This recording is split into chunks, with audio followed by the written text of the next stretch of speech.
One of the familiar faces for the Devils is George Krikard IV, the quarterback. He played part-time 2 years ago with Kelly still taking the starter's role. Moved into a full-time starter last year where he was 69 of 116 for 858 yards, 6 touchdowns, 4 interceptions, averaged about 78 yards per game and more than a first down with each catch at 12.5 yards. And he'll be leading a running first but explosive pass attack offense, says head coach Rick Little, as the Blue Devils roll out in 2014. We'll take our first time out here on the Countdown to Kickoff pregame show and have more from Flint Stadium next on 103.9 The Fox. It's coming to Quincy, and it's a game changer. Fiber is the fastest technology available, and Adams is bringing fiber to the home. Nothing else compares to fiber, and Adams will be connecting Quincy neighborhoods to this lightning-fast internet and telephone service with no gimmick pricing and local service. Find out how your neighborhood can become a fiberhood. Just take the quick survey at followthefiber.net. Adams, the better and now faster way to connect. Your State Farm agent, Charles Schultz, can help get you to a better state. From cost to coverage, Charles can develop a plan just for you. This is Charles Schultz. Call me at 224-6665 or drop by my office next to County Market at 48th and Broadway, and together we'll review your insurance needs. Around here, people matter, and relationships are built on trust. That's the way it is at Town & Country Bank. Real people who like things simple, honest, and done right. And our roots are right here, so we're truly local. If you already do business with us, then you know how good banking can be. And if you're not, well, maybe you should. Town & Country Bank. You'll like how we do business. Part of the HNB Bank family.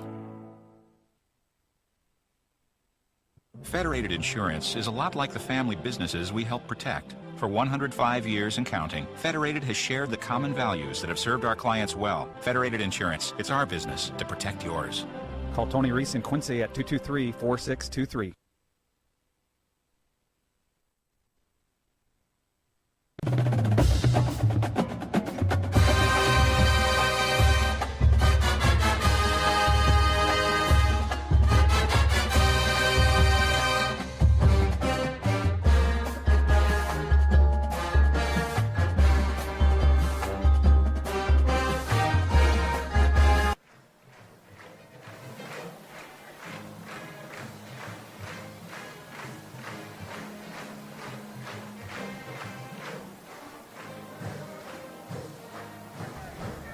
It's the first night of the 2014 season on 103.9 The Fox, and we're lucky to be joined by Blue Devil head coach Rick Little. Coach, I've been around this program 2 years longer than you've been here. That means I'm sneaking up on a decade because you've been here quite a while now. Yeah, my eighth year this year, and it's flown by, and it's been a great 8 years, and we want to continue to build off of what we've done. And when I came here 8 years ago, there's certain things on your list that you want to check off, and we're close to checking a whole bunch of them off, but certainly there's some boxes still left unchecked, and we want to make sure we can get that done this season. Now, I'm glad you took it where I wanted to go as far as rebuilding programs, because you're friends with head coach Kirby at UT, and he's really where you were 8 years ago now this year as a first-year head coach. Yeah, and he's an outstanding coach, and you look at his resume, you may be confused, but he's been in a lot of places, but he's been a guy that everywhere he's gone, when he's left, he's left the program better than when he got it. And so I know he'll do the same thing at UT, but he's a good coach, and he'll certainly provide some challenges for us tonight. And our kids are ready, they're fired up, and they want to build off that success last year. And we have a new measure of success, a new standard, and certainly our kids are excited to take that even further. Stats aren't everything, but this week as we were leading up to kickoff tonight, I was taking a look at the last 4 years' worth of stats for your team, and the evolution of this program is apparent when you see how many yards per game you're gaining on the ground, how many yards per game you're holding the opposition to. This program has evolved. It's evolved into one that really dictates games. Yeah, we're proud of that. I think, I've never been a huge numbers guy. I look at the W's and L's and certainly look at some numbers stat-wise. But, yeah, I think, you get a good feel for it, that you feel like, when we control a lot of ball games. And that's something that, we like to do. And we like to add elements to our game, get better in the passing game. That's something I think we'll take another step this year. But, you'd like to try to mix the two, a strong running game and one that dictates clock, but also one where you feel like you can quick strike at any time. So, I think we're getting closer to getting to that point, but, certainly this year will be a great test for that. I'd love to see a program that could quick strike at any time. Seth Holschlag led the team in pass receptions the last 2 years, and that combined number wasn't 30. Yeah, well, and I think, I'll tell you, I'm not going to make any bold predictions, but he may have more than 30 this year, so he may double that, his 2-year production. So, he's had a great offseason, and he's the outstanding player, and I think George Ricard has grown leaps and bounds, his evolution as a quarterback. So, that's one part of our game that we certainly will continue to work at, but, it's, we're proud of our running game too. And so, like I said, at the beginning, wins are really what matters, and that's something that, we're going to work hard on continuing to accumulate those.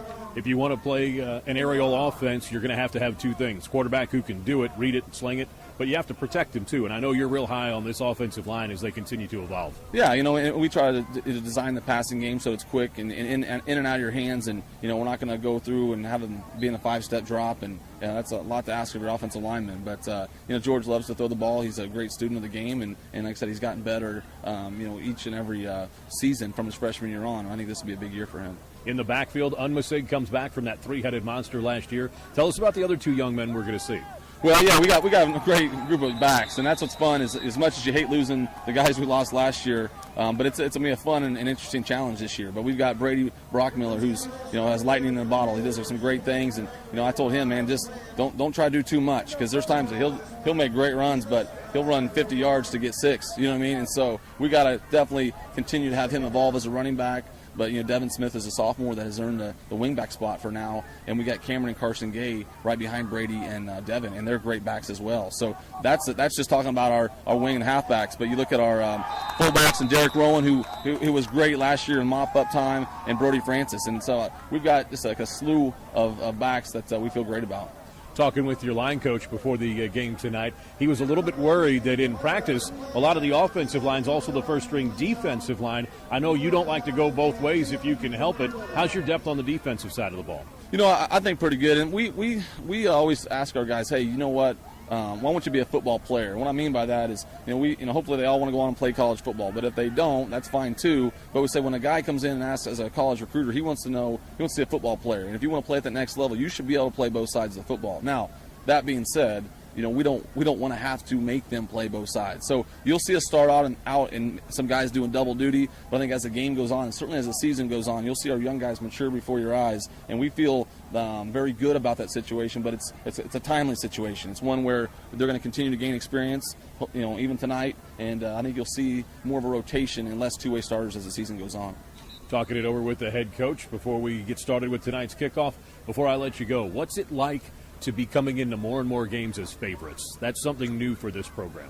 Yeah, one of the things that, I've been here 8 years, but this isn't just a coach's answer that you're supposed to say when they ask this question, but we really don't reflect a whole lot, and maybe long time from now when I'm retired, I'll do that. But right now, we talk to the guys, this is the biggest game of the season, and I mean that. This is the first game, it's the biggest game of the year. Next week will be the same way. But I think that's the approach we take, and so I like to be the favorite. We feel like pressure's a privilege, and that's great. But the neat thing about our guys that come back, they've been there now. They've done that. They've gone to the playoffs. They've won a game, and they've had a 8-win season under their belt. So I think that just comes with it, and their work ethic reflects that as well. They put a ton of work in the summer, and so sometimes you worry, okay, are we going to get complacent? Are we going to just think that our talent's enough? And these guys certainly haven't. So I think fear is something that makes every athlete great. I'm scared to death tonight. You know what I mean? And so that's something that fuels me, and I know fuels our guys. And it's something that certainly helps us and protects us. That's the head coach, Rick Little. Coach, thanks for the time. We'll talk to you after the game. Hey, thanks so much. We'll have more as our countdown to kickoff continues on 103.9 The Fox.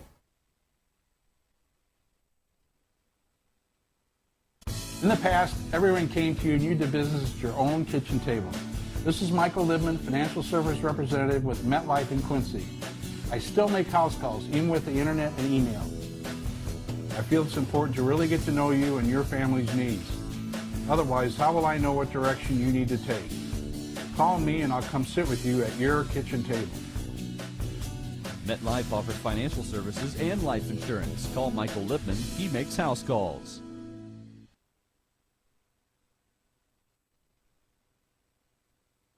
A loved one passes on, and for a moment, time seems to stand still.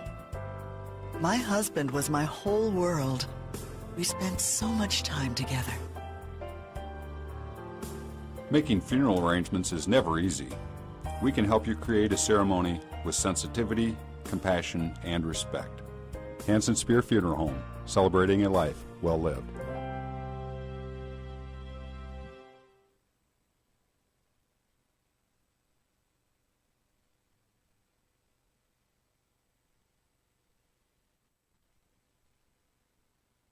Oh, that story looks good. Let me click that link. What? Locked? Pay site?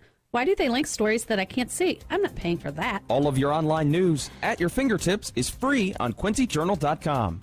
Quincy Journal also has a mobile site that fits your smartphone perfectly. And have you taken a peek at QJTV, QND Lady Raiders, Quincy High Blue Devils, QND Raiders games and more, live on QJTV. For the latest in politics, community news, and more, free every day, it's QuincyJournal.com.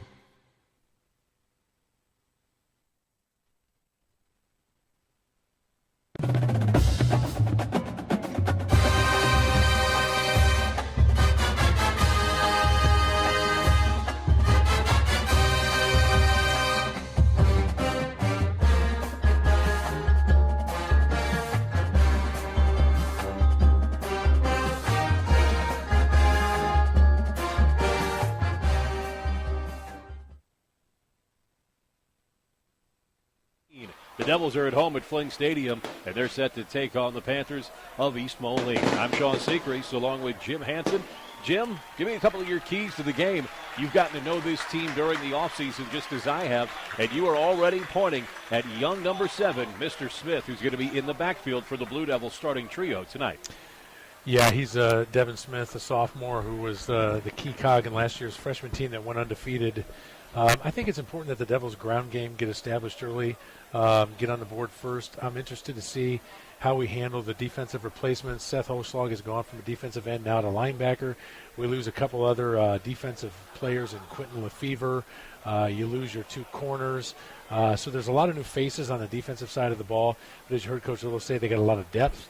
So it'll be interesting to see from that standpoint. And, always as we talk about in high school football, special teams is a big key.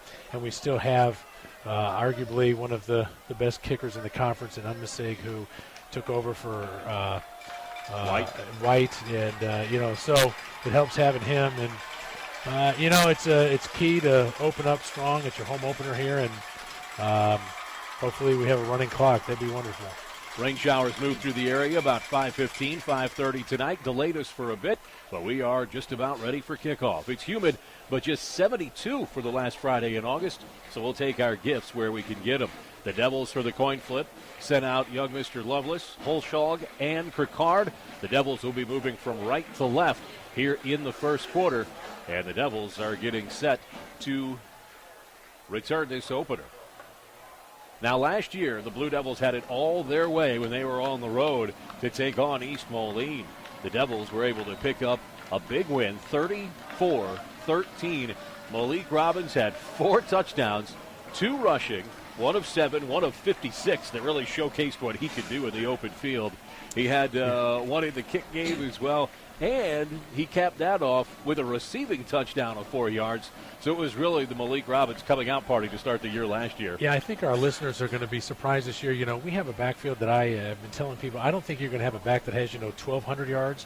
I think you're going to see 3 backs with 700 apiece. It's going to be across the board. I think it's going to be evenly distributed. I think one night one may have a good game, and then the next night you might see another guy. So there's 3 absolutely talented backs in the backfield with Brock Miller, Unmisig, and Smith.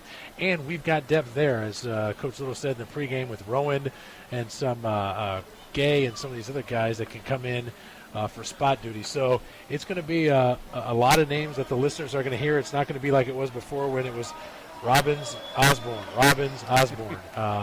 So you have to get familiar with the new faces. Robbins last year, 133 yards in that game, had 1,170 on the ground and another 181 through the air. He has graduated, though, and one of those depth guys they really like, Cameron Gay, listed for his name tonight as this game goes on. The Devils are back to receive. UT puts the boot to it. It is a short shanked kick that comes to the near side. It is going to bounce down near the line at the 30, and confusion reigns on the near side after a rain delay of almost an hour and 20 minutes. Why not start with confusion on the kickoff? Well, I think Carson Gay thought that ball might go out of bounds, and luckily it came up, and when it kind of just laid flat on the turf, he was able to pick it up and step out of bounds, and you certainly don't want to.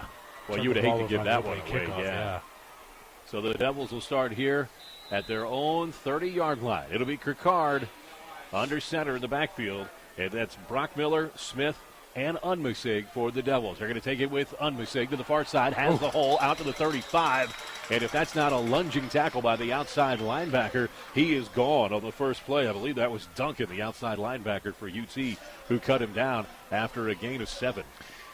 Quincy High returns some starters up front. You got Devin Prost at the left tackle, Blaine Schluter at the right tackle, both who played last year. So Wishbone now behind Kirkard. They hand it off, come to the near side, out to the 40, close to a first down, stop just shy, and the Devils are going to have third and less than 1 after the dash to the near side by Smith. We talked about him early. He picks up 2 here tonight. The Devils stay on the ground in the opening moments.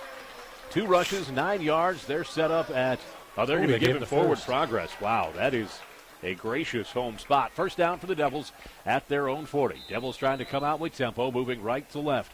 Home uniforms, blue helmets, blue shirts, blue pants with the white Q. Turn around, pitch it outside. Devils get it to the 40. Block seal on the corner, out to the 43. Devils just trying to vary it up as Brock Miller gets the touch. And they get all 3 backs. Brock Miller, Smith, and Unmusig touches here on the first 3 plays. Yeah, and for our listeners, Quincy High this year, it started out right now in a no huddle. They're going not a fast spread tempo, but more of a call the play from the sideline, see what the defense sets up. Unmusig in the halfback spot. They're going to turn around, give it to him right up the gut. Across the 45, the 50, to the 45. Unmusig busts out and picks up 12 yards on second down. Devils move into UT territory. Yeah, nice block up front by the senior center, Tyler Paul. Seems like we call it Paul every year. It's been a dominant 5-year run. Yeah, what are we going to do when one of them's gone? So Kirkard at the line. He gets up, checks the defense. And we haven't even gotten to mention the 2 uber-talented tight ends that the Blue Devils have. To the outside now, stop-and-go move from Brock Miller. Gets a block. He's at the 40, the 35, and he carries the would-be tackler down to the 34. He picks up 10 on first down, and that was a great stop-and-start move by Brock Miller, a guy that Coach Little said can try and do too much occasionally. I was down on the field before during the sophomore JV game. I was talking to Brian Luton, the offensive coordinator, and he was telling me Brock Miller has some of the best lateral movement of any player he's ever coached. Blue Devils 1st and 10 at the UT 34. On the move, game's opening possession. Handed off to the late man around. That's going to be Brock Miller, and he's going to be tripped up at the 34-yard line. It'll be nearly nothing on that attempt. First time the Devils have been stopped near the line of scrimmage tonight. Well, I joked with Coach Little this week that at least his quarterback this year will get more rest because he doesn't have to run over to the sideline every time to get the play. That started with Boomer Esiason, right? The little sugar huddle. You just kind of touch and go. Devils with 3 behind Kirkard. Kirkard comes out, fakes it, going to roll out near side. Bootleg going over the middle, one of his big weapons. Ruths and Holschlag. Now Kirkard on the scramble. He's going to be hit at the 40 and taken down there for a loss of 6. That's a big play on the far side for UT as they were able to pursue with their defensive lineman, Lewis Hill. And Hill takes down Kirkard for a 6-yard sack. Yeah, that's too bad. Boy, you got field position, you're marching. Kind of probably would have liked to have seen them throw it away to the sideline, keep rolling out, and take another down.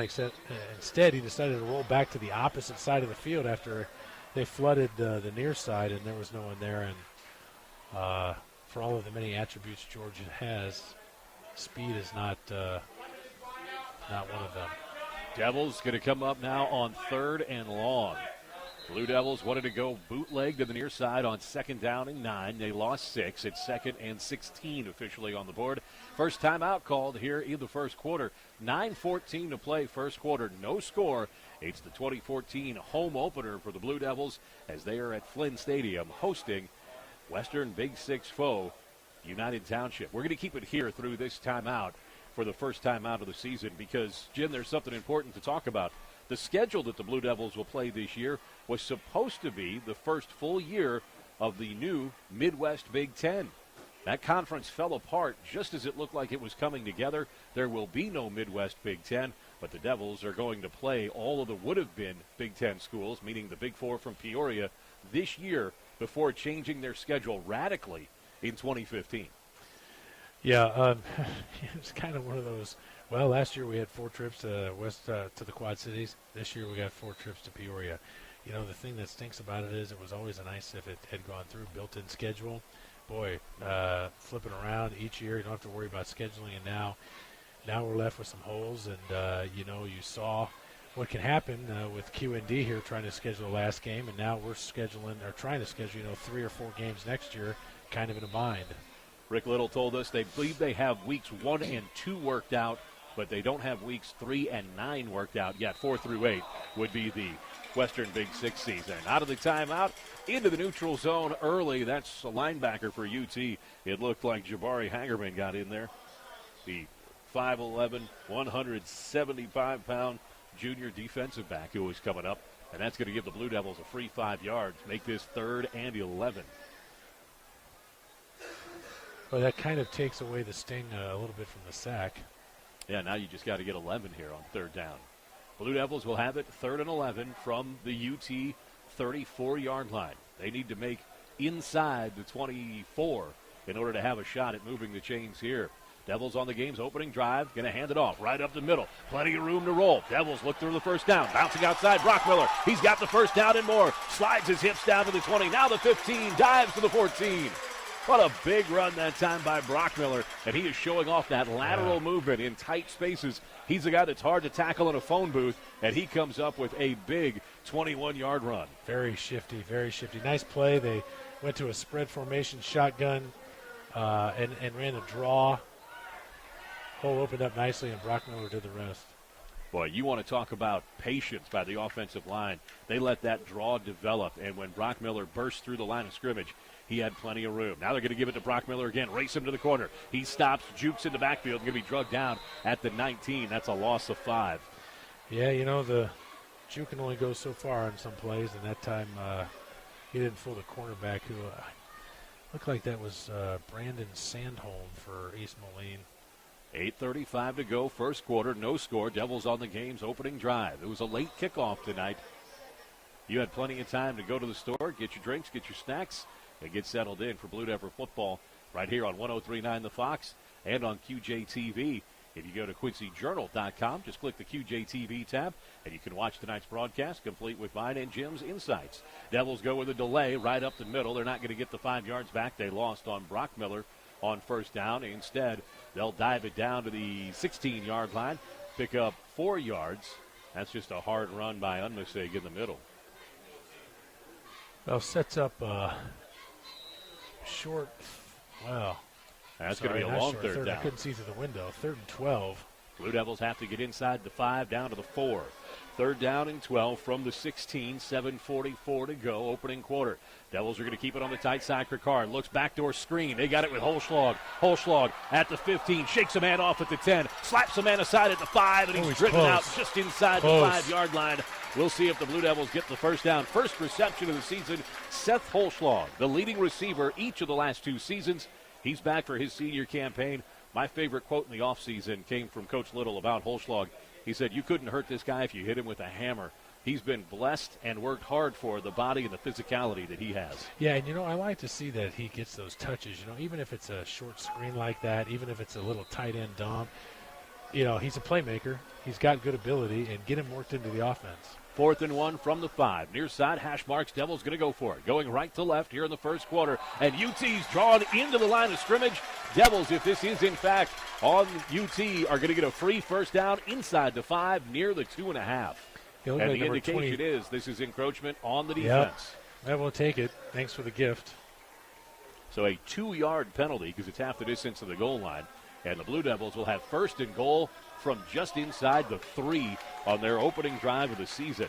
They have done this with one pass to Holschlag, and other than that, it has been 9 rushes on the ground. Devils spread out the backfield. Want to turn around, hand it off to Unmisig. Unmisig's hit at the 1 and just kept out. Ball security is paramount. It looked like it got loose for a minute, Yeah, but Andrew Unmisig holds Tynes. on. Andrew Tynes, their quarterback, who also plays defensive back, 5'11", 205, came up with a big hit. Yeah, Tynes, no stranger to contact. He was one of their 3 leading rushers last year during the offseason. He moved to quarterback. We'll be talking about him when UT's offense takes the field. Burt, second and goal now from the 1. Ricard's going to turn around, hand it off, late dive up the middle. Does he get there? They were bringing Brockmiller from the outside, and then it was the handoff to Smith late on the misdirection, and he gets to the half-yard line. So officially, that's going to have to be no gain because you can't get less than 1 yard on the stat sheet. When you snap it from the 1 and don't score, you didn't get 1. Third down and goal from inside the 1 now for the Blue Devils. Quarterback sneak, Ricard's in. The last half yard taken by the first man to touch the football. George Ricard IV, with his father in attendance just below the broadcast booth, takes it in for the Devils' opening score of the 2014 season. Devils go up 6-0. Well, I guess they decided, you know what, to heck with handing off to anybody else. Let's just try and push it in right behind the center. So, I have to believe offensive linemen love that play. yeah, especially if you're not the center. 6:31 to go here in the first quarter. Devils looking for the extra point. Unmisig, the lefty kicker, ready to kick. He puts the boot to it. It is up. It is on target, and the Devils go up 7-0. The Devils on top of East Moline United Township here at the season's opening drive, 7-0. We'll see the Blue Devil defense next on 103.9 The Fox.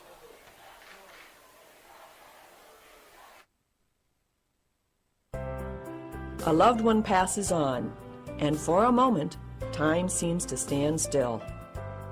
My husband was my whole world. We spent so much time together. Making funeral arrangements is never easy. We can help you create a ceremony with sensitivity, compassion, and respect. Hanson Spear Funeral Home, celebrating a life well lived.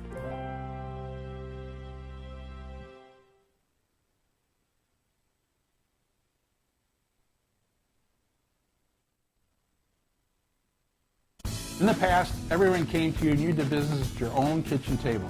This is Michael Libman, Financial Service Representative with MetLife in Quincy. I still make house calls, even with the internet and email.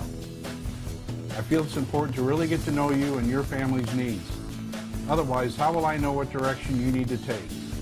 Call me and I'll come sit with you at your kitchen table. MetLife offers financial services and life insurance. Call Michael Lipman. He makes house calls. I got to be honest with you. I think I thought you had to. I thought you had to down the ball and completely have your momentum stopped before the 1 yard line. They're going to put East gift. Moline at their own 1 yard line. East Moline's offense will essentially line up in its own end zone. And now a timeout called by East Moline will take it as well. With 2:28 to go here in the first quarter, the Blue Devils are on top of East Moline 7-0. East Moline's just been pinned at their goal line by the punt coverage team of the Blue Devils. We'll see if the Devils can pick up a safety next on 103.9 The Fox. It's coming to Quincy, and it's a game changer. Fiber is the fastest technology available, and Adams is bringing fiber to the home. Nothing else compares to fiber, and Adams will be connecting Quincy neighborhoods to this lightning-fast internet and telephone service with no gimmick pricing and local service. Find out how your neighborhood can become a fiberhood. Just take the quick survey at followthefiber.net. Adams, the better and now faster way to connect. Your State Farm agent, Charles Schultz, can help get you to a better state. From cost to coverage, Charles can develop a plan just for you. This is Charles Schultz. Call me at 224-6665 or drop by my office next to County Market at 48th and Broadway. And together, we'll review your insurance needs.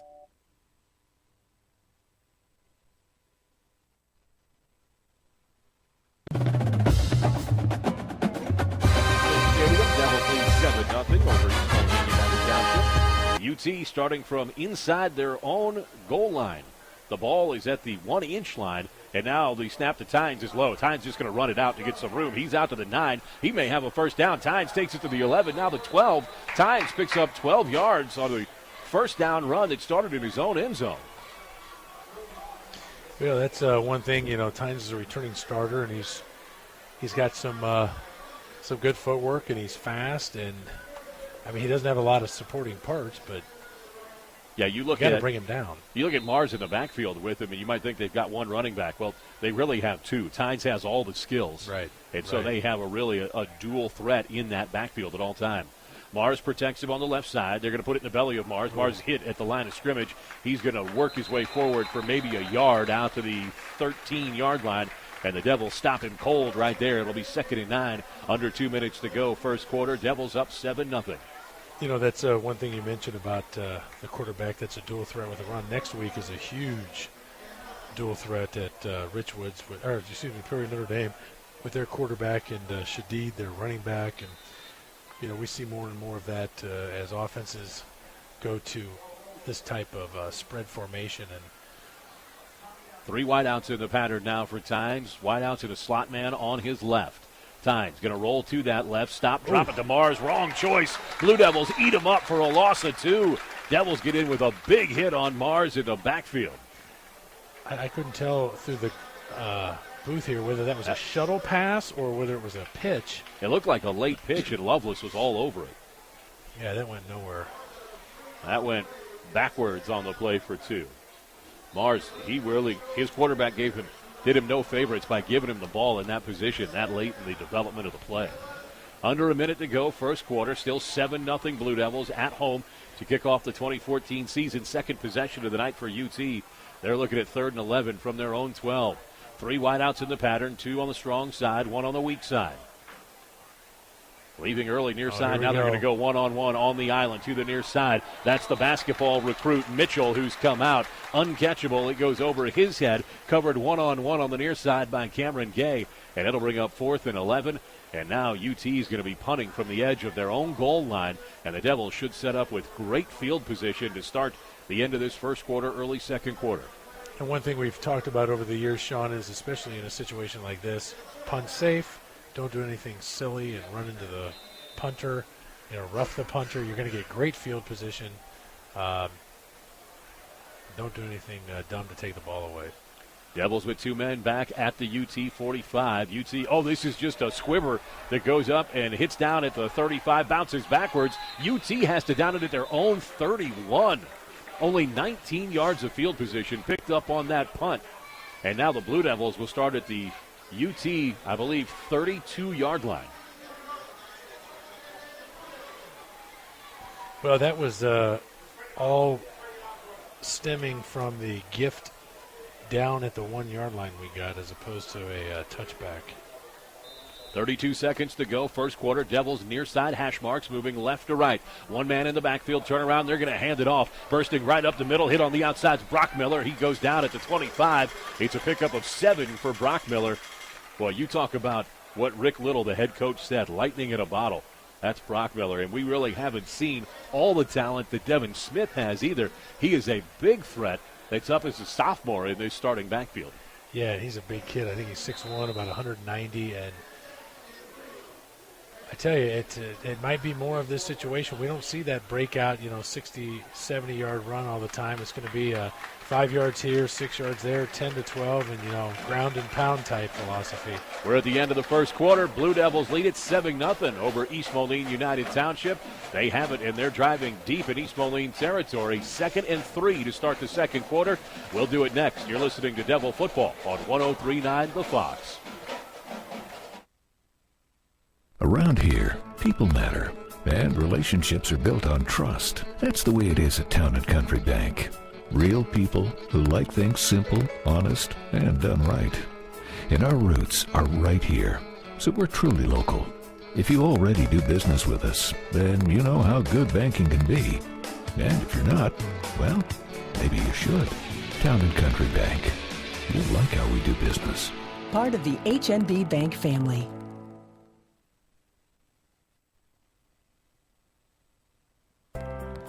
A loved one passes on, and for a moment, time seems to stand still.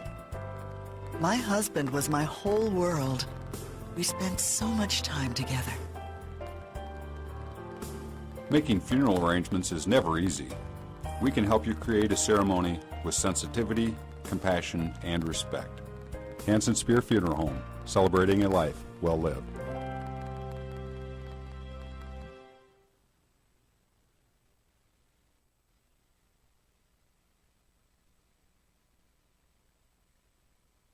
Panthers change ends. Devils will be moving left to right now in this second quarter.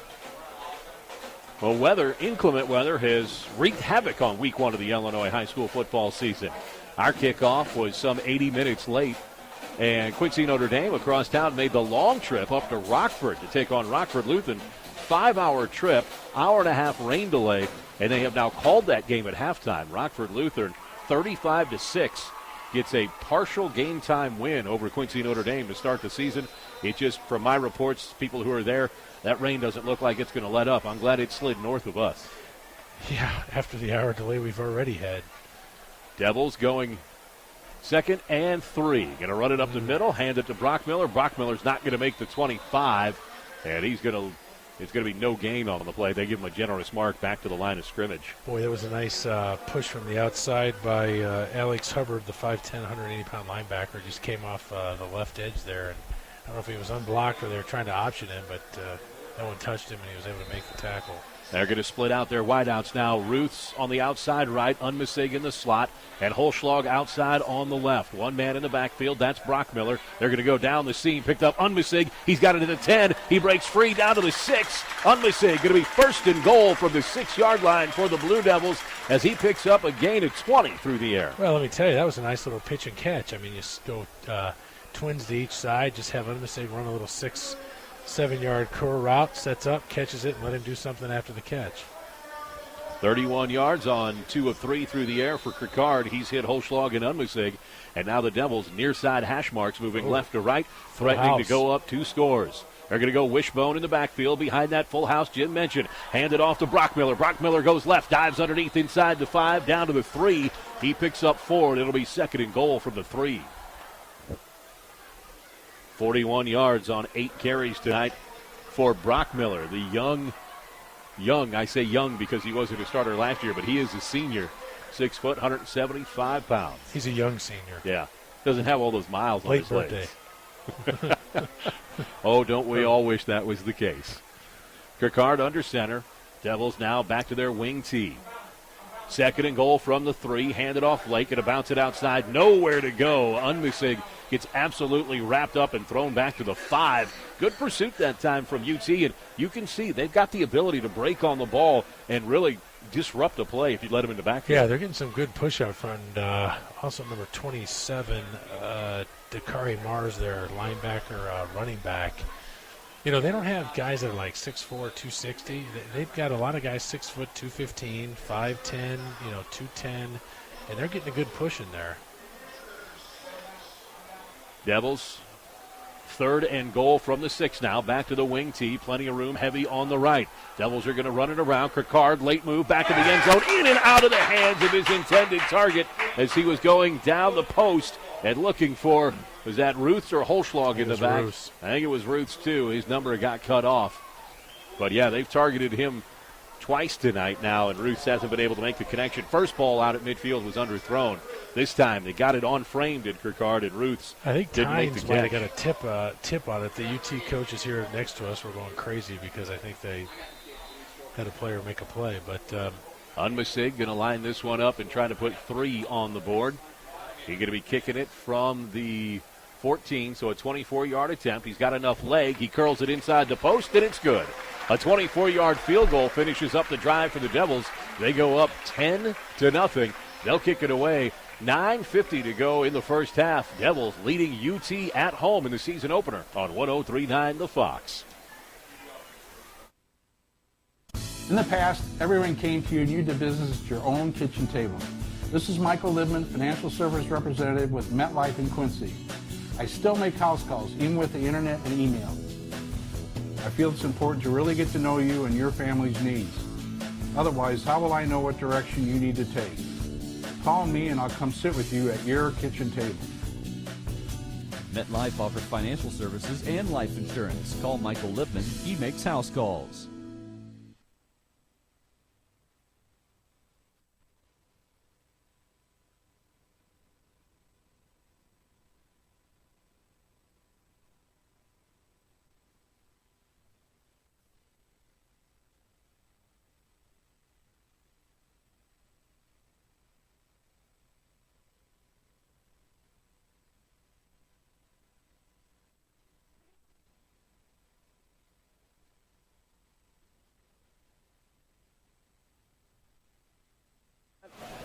You missed out on some.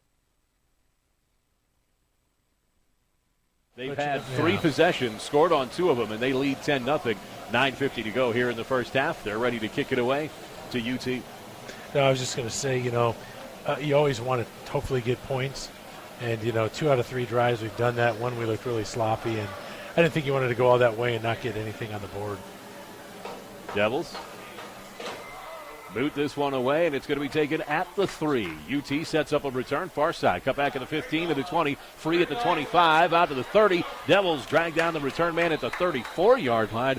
That's going to be the best field position so far for United Township, and there's a flag on the field down at the 21. So we'll see who this is on. Because yellow. It's been I'm not going to say it's been a hanky fest so far. We've had 5 thrown. 4 of them have been on UT for a total of 17 yards. Well, that's a killer, too. You get the ball out to the 32, and the illegal block in the back's at the 21. It's going to take it back about 10. You'll be at the, just 11? Outside your own 10. I mean, that's 22 yards. And when you're a young program like East Moline, those type of things, obviously they work on discipline and, new coach and philosophy and everything else. But, man, you can't make – wow. Actually putting it at the 7. Well, that would indicate a personal foul to me, because that would be half the distance then from 21. No, that can't be half the distance. Oh, they're coming back out. Sorry, okay. There they go. They're bringing it out to the – okay, so it was the block in the back at the 21. That's a 10-yard penalty. And so that's going to set United Township East Moline up at their own 11 with 9:39 to play. Here in the first half, Blue Devils lead it 10-0. Devils on the road next week. Peoria, Notre Dame. That is going to be a big one early in the season. DeMars, he takes it from the backfield. He's out to the 20, across the 20 to the 22, and he's going to be close to a first down. All right, 67. Thank you for East Moline. Tyler McNeil after the tackle, blocking the back on our linebacker, Thomas Damon. And that's going to be after the play was dead. If that's a dead ball foul, would that have to be a personal foul? It is. It's 15 yards. They'll mark it off from the end of the run. So that's going to back them up to just outside the 10 where they were, because it'll be half the distance to the goal line.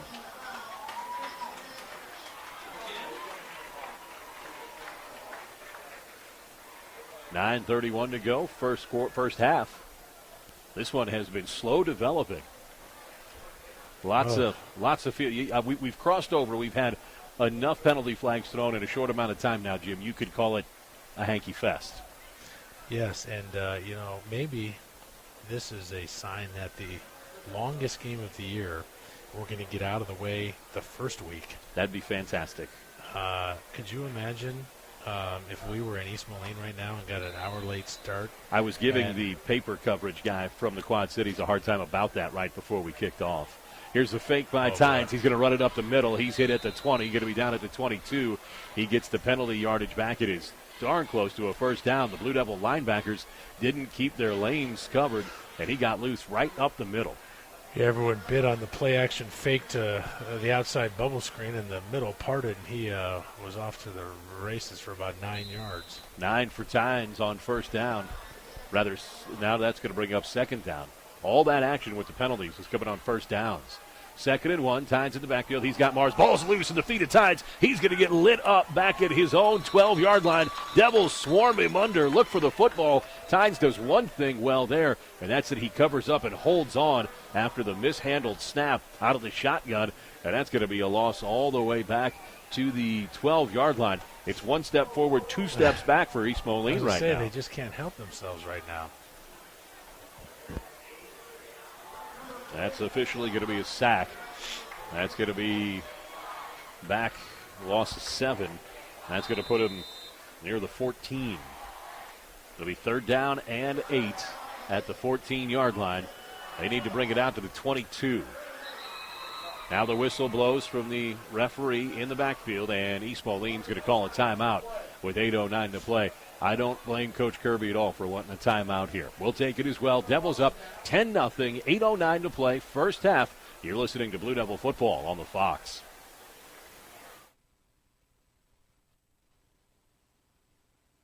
Around here, people matter, and relationships are built on trust. That's the way it is at Town & Country Bank. Real people who like things simple, honest, and done right.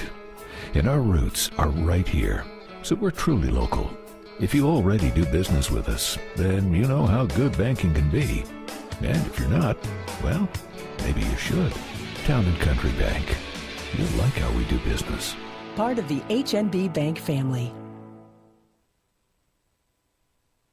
Federated Insurance is a lot like the family businesses we help protect. For 105 years and counting, Federated has shared the common values that have served our clients well. Federated Insurance, it's our business to protect yours.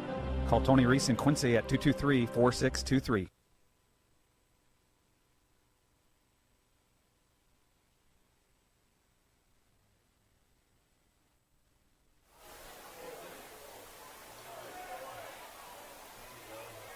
A short rolling punt on 4th and 8 for East Moline is finally going to take the first Panther break of the night. It hit at the 31 and rolled all the way to the Blue Devil 45-yard line.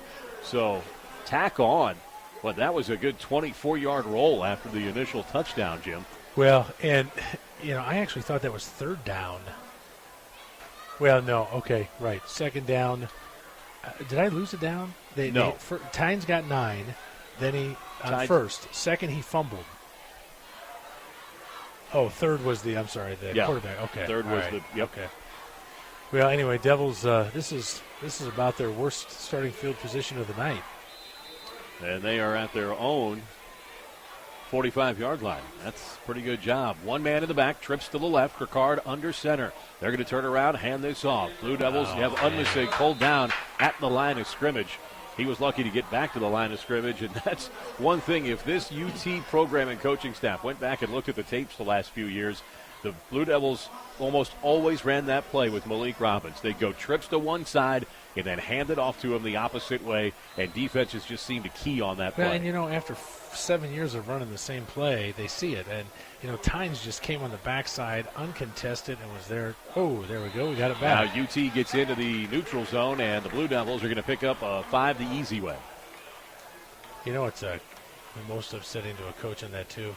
It was the nose guard who jumped. Yeah. He's right over the football. How many times did you hear that tone of voice from your coaches? Oh, man. That's all right. But anyway, going back to that play, if you're, setting up a lot of one-on-ones for our guys, teams see that. They're sending 2 or 3 guys. As soon as you go, okay, now here we go. Same formation again. 2nd and 5 from midfield for the Devils. Near side hash marks go left to right. Hand it off in the backfield. First down for the Devils as they come near side with Unmisig. He's down to the 44. Gain of 6, and the Devils move the sticks. See, now that plays a different variation for people who really don't follow it. That was a simple, you went trips to one side, one back, but you ran a quick, veer play right off the tackle. It wasn't a delayed handoff, pause. It was downhill and moving. So change of tempo. Yeah, exactly. 1st and 10 from the 44. UT has given the Blue Devils more penalty yards, 44, than any individual offensive threat for the Devils has accumulated so far tonight. Wishbone behind Cricard. They hand it off to the up man, springing forward down to the 36-yard line with a dive and roll to finish it off. The Devils get a nice flourish that time on the attack from Unmissing. He dives forward. I like this full house backfield look we got. Yeah, he picked up 7 on that. And he's going to get a break right now, and Brody Francis has come in. Unmissing out, Francis in. We'll see if Francis takes Unmissing's spot at the fullback slot immediately behind the quarterback, or if they're going to slide it around. Looks like Derek Smith is going to take that spot. Now they're going to go with Francis at the fullback, and then your wingbacks are Brock Miller and Smith. They're just behind the fullback now. Give it to Smith. Smith goes left side, pulled down by his jersey. That's going to be a loss of 1 as he tried to veer left.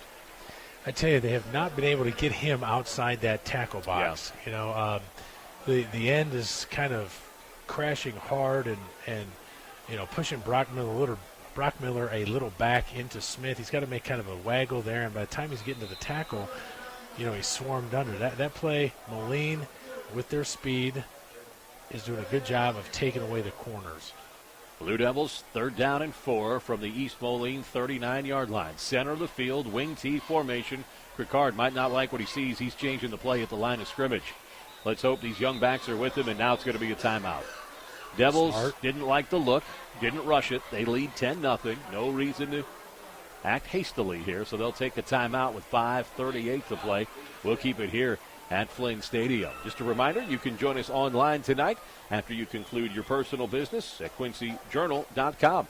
Just click the QJ TV tab. You can watch tonight's game with the television presentation with Jim and my commentary there as well. You can get it on, you can get it on your tablet. You can get it on your mobile device. You can get it on your laptop.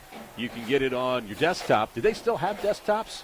You can still get it just about. Jim, you look like you have a desktop. You got one at the office? Yeah. Yeah? See? There you go. All the dinosaurs aren't dead yet. You can get it at just about any platform you want. QuincyJournal.com. I just went in and got a new phone. You know what? I was wondering if you were going to give me this opportunity in week 1. I would like to congratulate you for joining 2004 with the technology that you upgraded to from 1988. Hey, I got that's the newest and greatest thing. I mean, you should have been with me. There was a guy who came in, wonderful gentleman. He had been eligible for an upgrade for 6 years. He made me look like I was a time traveler. You're telling this story because it makes you look good. We'll let you finish it in the next timeout. Devils go for it, 3rd and 4, run it off the right side across the 35, down to the 34. They're going to be very close to that first down, but did they hold on? And the official indication is, whose ball is it? UT says it's there, and now so does the officiating crew. UT picks up the fumble from Brock Miller, and they're going to have it at their own 35-yard line. That hurts because the Devils were driving to make it a 3-score game just before halftime.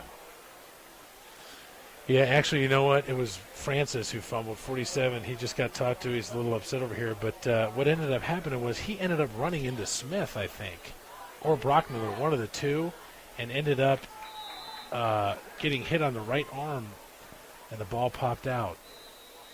And the problem is, a guy like that who doesn't get many carries, you got to maximize the opportunity you have when you do get the ball. Tynes out of the backfield. Flags are down again. Is this going to be illegal motion on the offense, or did the Devils get into the neutral zone? Looks like this one's going to be marked off against QHS for the first time. Devils take a 5-yard penalty on the defense. 2 penalties, 5 yards apiece for the Devils.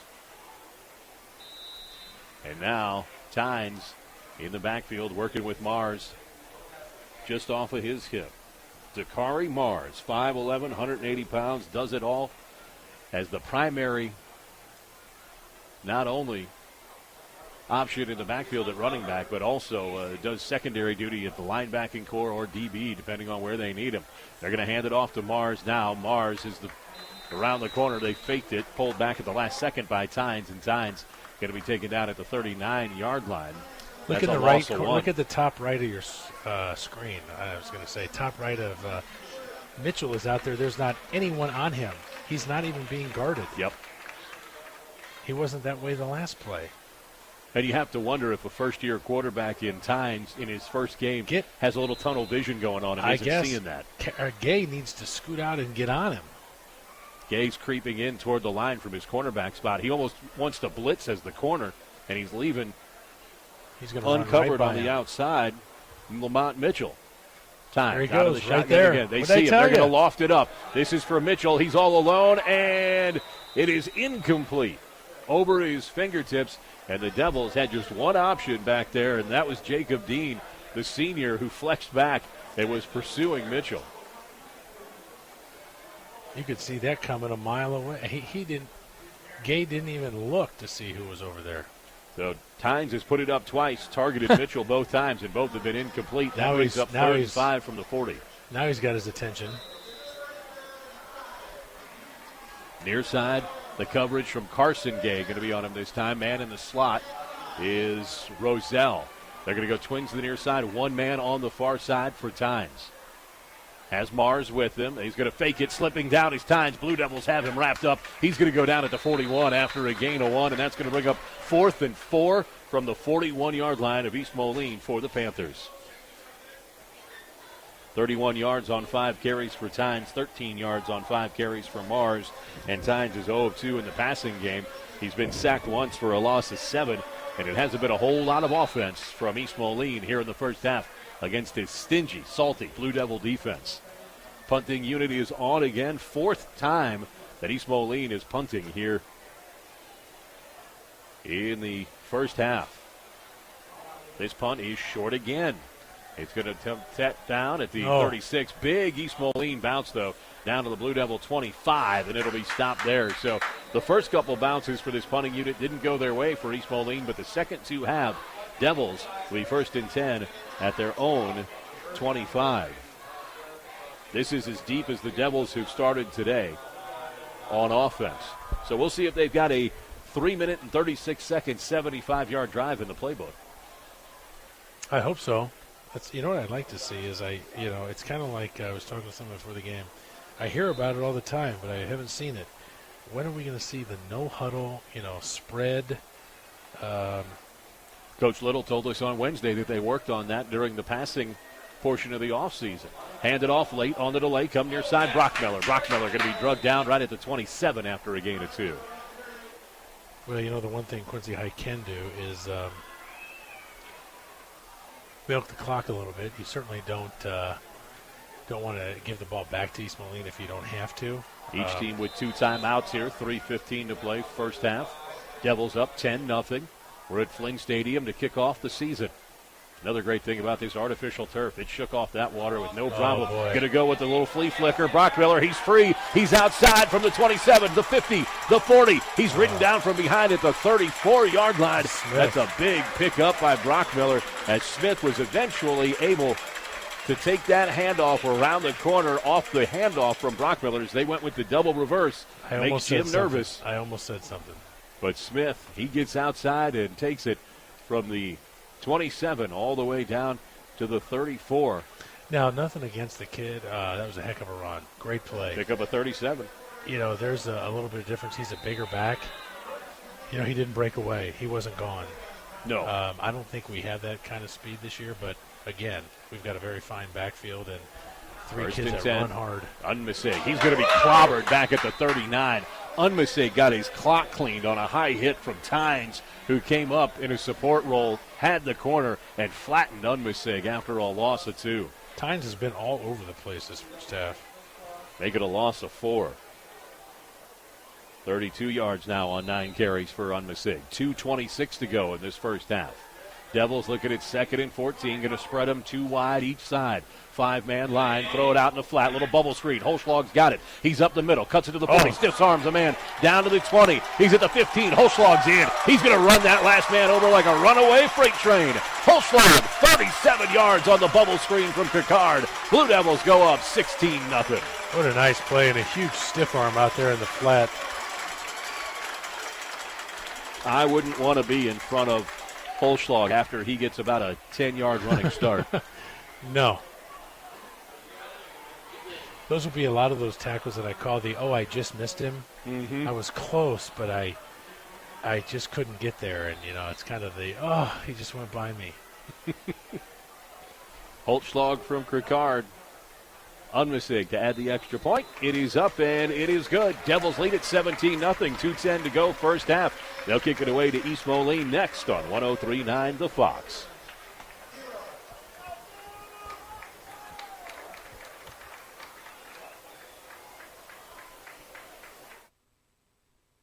In the past, everyone came to you and you did business at your own kitchen table.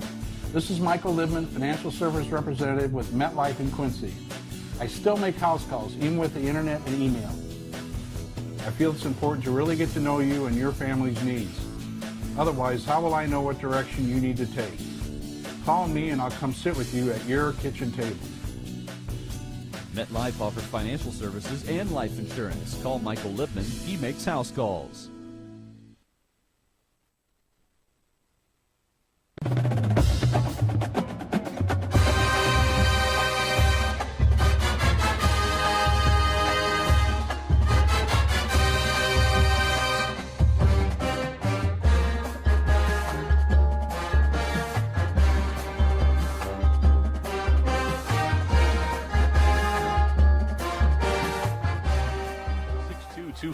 I think they've measured him like a year ago. Yeah, he's a solid 215. I think he's probably closer to 6'3". I don't know if he's 6'4", but no, he's not. 6'3". He's not as tall as I am. I can tell you that. Yeah, and he's.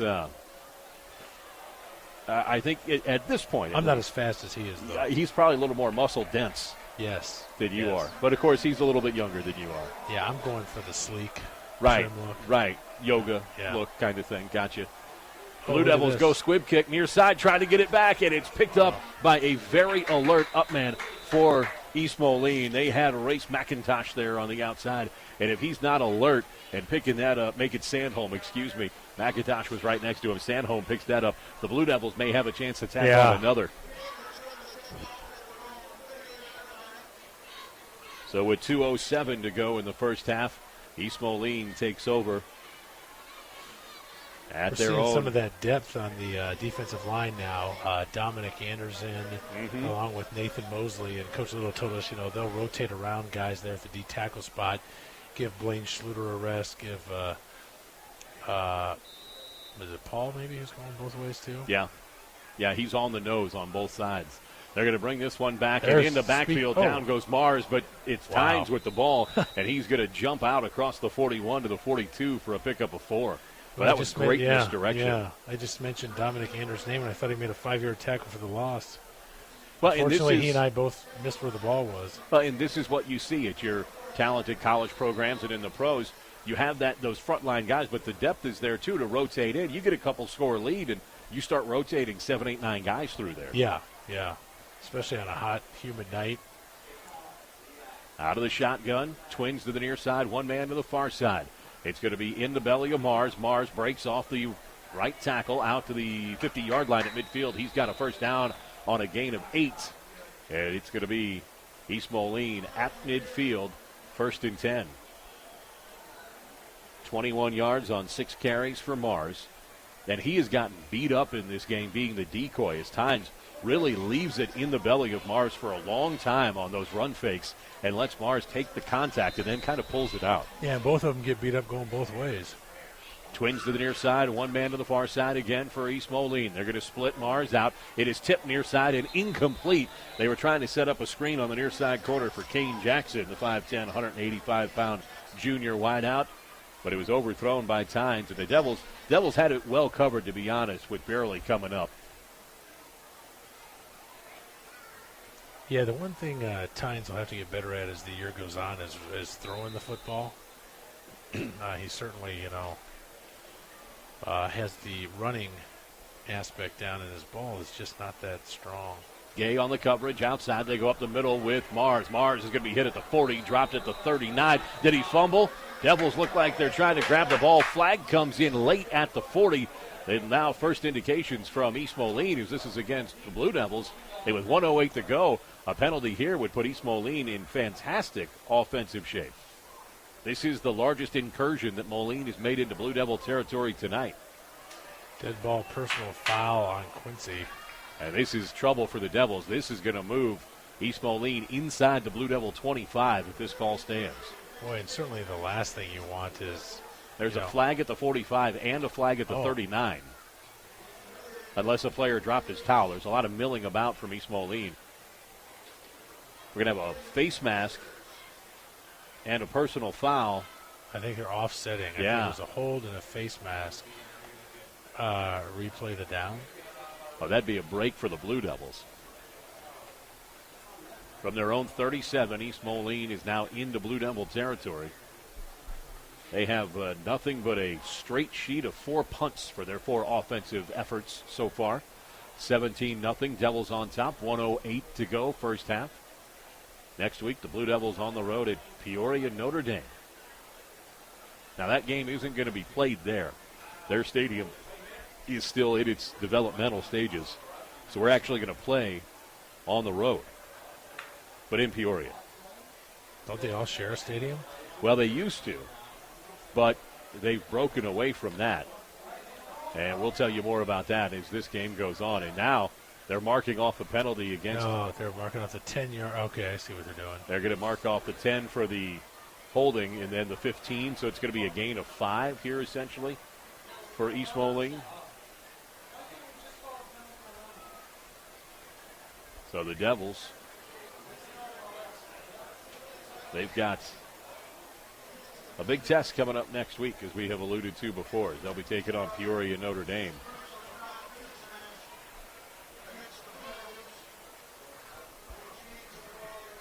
So this interesting first half of penalties, which are starting to mount now.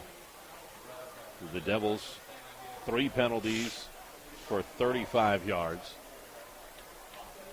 And it's going to be East Moline now with 8 penalties for 54 yards as they've marked off each of those. And that's going to leave it with East Moline's ball. 2nd and 1 at the Blue Devil 40-yard line. They need about 3 inches for a first down, does East Moline. 2 men to the near side, 1 on the far side. Tynes steps forward again. No call this time. They'll hand it off to Mars. Mars is across the 35 after a gain of 5. He's got the first down. Under a minute to go. 57 seconds as the Devil leads 17-0. May be threatened here in the waning moments of the first half. 6 yards for Mars on that play. 27 on 7 carries now. Put the ball down. The clock winds. 55 seconds to go. Twins to the left. Single to the right. Tynes by himself, looks left, under pressure. Devils have him. Holschlag takes him down. Hog ties him back at the 43-yard line. That's going to be a sack and a loss of 9. That is a big sack for this Blue Devil defense because it's going to move East Moline back, and time is winding down. 2nd and 17, spiked by Tynes. That'll take us to 3rd down. They needed to stop the clock, didn't want to burn one of their 2 timeouts left to do it. And with 29.6 to go, it's going to be East Moline looking at the playbook on 3rd and 17 at the Blue Devil 41. Well, it's obviously, 4-down territory, but that sack just, I don't think Tynes had time to even get rid of the ball. Now, he was looking out into the flat on the left, and I don't know if one of his offensive linemen alerted him or his spidey sense kicked in because he turtled just in time to protect the ball from Holschlag. Throwing it out into the flat. Flag flies behind the quarterback, Tynes.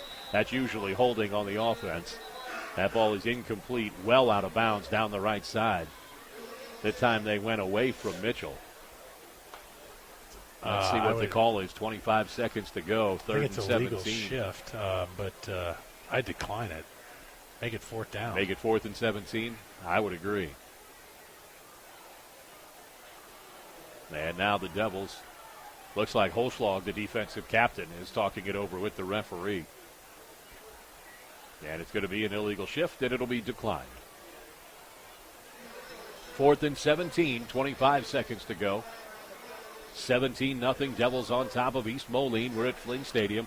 72 degrees and humid after a 80-minute rain delay. The snap coming 2 times. He's got Mars on his right hip. The offensive line leans into it. From the 41, Tynes back to pass. He's going to throw it up to Mitchell near side. Well covered, jump ball, and it comes down incomplete. The Devils had great coverage with Gay. And then backing him up, looking for the interception, was Barley, the senior, 5'10", 170-pounder, comes out of the free safety roll. And with 20 seconds to go, Blue Devils are going to get the ball back. I think you just take a knee here and take a knee and go to the house. The house is in the locker room, not the end zone. Yes. Okay. Right. Now we're on the same page. Blue Devils will have it on their own 41-yard line. The turnover on downs. Devils coming out, Twins right, Twins left. Unmisig in the slot on the near side. Devils one man in the backfield. Ricard out of the mini shotgun. They're going to throw it. Look out into the flat near side, and it's just in and out of the hands of the target, the back, Brockmiller. That was maybe just a hair in front of him, but that's a catchable ball, and Brockmiller had a lot of room to work with. Oof. He's actually put in a good spot because he was running when he was trying to catch it. Oh, yeah. So Ricard has gone completion, incompletion, completion, incompletion, completion, incompletion. 3 of 6. Been sacked twice for a loss of 10. 2nd and 10. Ricard drops back to pass, show a little bit of the passing game, complete and in and out of the hands of Holschlag now. I thought he had a hold of that one. Or was that Unmisig on the crossing route? Yeah. It was Unmisig on the crossing route, excuse me. And he pats his number and looks at Ricard, holds up his hand, and I have to believe that's the football version of my bad. Yeah, unfortunately, the quarterback is the one who statistically gets hurt by that. It's a good ball. 2 in a row, actually. That's taken 18 seconds to throw 2 incomplete passes. 3rd and 10 now. 12 seconds to go, first half. Twins right and left. Ricard back to pass again. Late handoff. He's going to just hand this one to Brockmiller and say, run with it. Brockmiller's going to say, okay, I'll get you first down across the 50, down to the 46-yard line. Brockmiller does a great job of picking up 13 and making sure the Devils aren't going to give the ball back to East Moline at the end of this quarter. Well, they called a timeout, so 56 yards on 10 carries now for Brockmiller. He's the leading rusher for the Raiders. Timeout on the field for QHS. And with 4 seconds to go, see what kind of trick play they've got. 39 yards on 5 carries for Smith, 32 on 9 for Unmisig. 1 yard on 1 carry for Ricard. That was the quarterback sneak for the touchdown. Francis looked like he was going to pick up 8 and then fumbled on the end of his run. Ricard 3 of now 7 through the air for 68 yards and a touchdown. Holschlag 2 receptions for 48 yards, including the 37-yard touchdown. Unmisig has a catch for 20, and that's all the offense for the Blue Devils here in the first half. Blue Devil defense has looked good. Picked up a couple sacks at times, 7 and 9 yards respectively. They've given up just 63 yards on the ground. And the Blue Devils really. How many first downs has the Panthers got? Yeah, I think off the 3, top of my 2? head, I'd say 3 or 4, and that's been about it. I mean, not complete domination in the first half, but the Devils certainly dictating how this game is being played. Yeah. 4 seconds to go, end of the first half. Devils in the wing tee from the 47 of East Moline. They're going to come back Ricard. He wants to throw back against the grain. He's got a man open. It's nearly intercepted. That's going to fall out of bounds as time expires. Another penalty. And now a flag flies in the back. The half can't end on a defensive penalty, so don't go to the locker room just yet. If this is marked off against East Moline, there'll be an untimed down for the Devils with zeros on the clock. Roughing the passer. That's a 15-yard penalty. And so the Devils will get to scooch up to the 32 and try something. East Moline coaches have got to be beside themselves right now. How many penalties is that? 9? 9 for 69 in the yards. First half? They have more yards in penalties than they do offensively. And what do we have? 3 penalties? We have 3 for 35.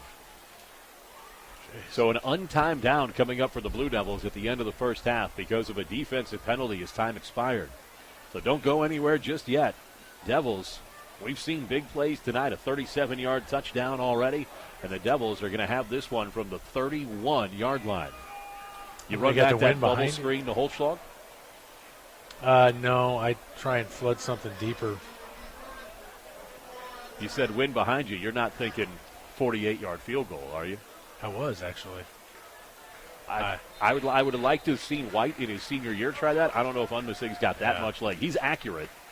They're going to give it to Cricard. He's going to flood it down the left side. Throws it up for grabs, and it's intercepted at the goal line on the far side by East Moline to wrap up this first half.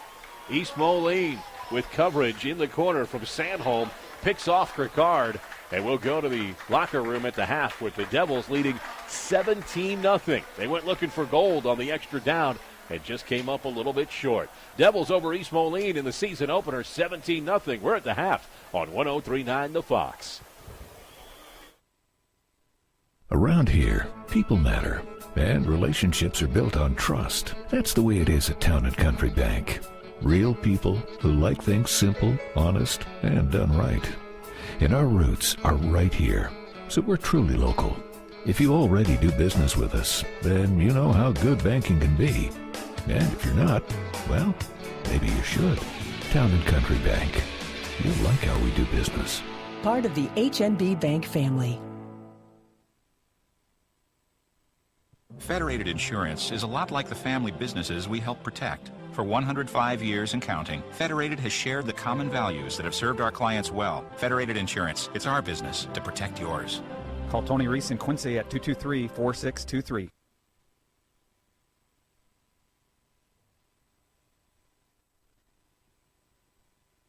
It's coming to Quincy, and it's a game changer. Fiber is the fastest technology available, and Adams is bringing fiber to the home. Nothing else compares to fiber, and Adams will be connecting Quincy neighborhoods to this lightning-fast internet and telephone service with no gimmick pricing and local service. Find out how your neighborhood can become a fiberhood. Just take the quick survey at followthefiber.net. Adams, the better and now faster way to connect. Your State Farm agent, Charles Schultz, can help get you to a better state. From cost to coverage, Charles can develop a plan just for you. This is Charles Schultz. Call me at 224-6665 or drop by my office next to County Market at 48th and Broadway. And together, we'll review your insurance needs.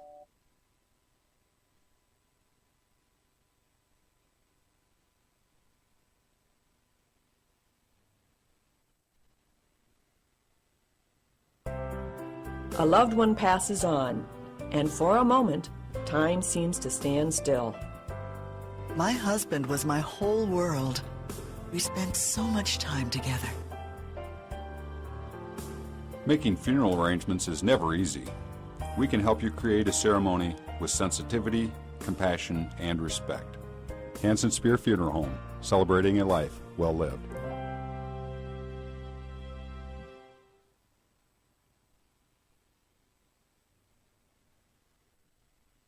Passing game for 68 yards, a touchdown, and that interception on the extra play at the end of the first half. I don't really hold that one against Cricard. It's all or nothing. Right. Little street ball right there.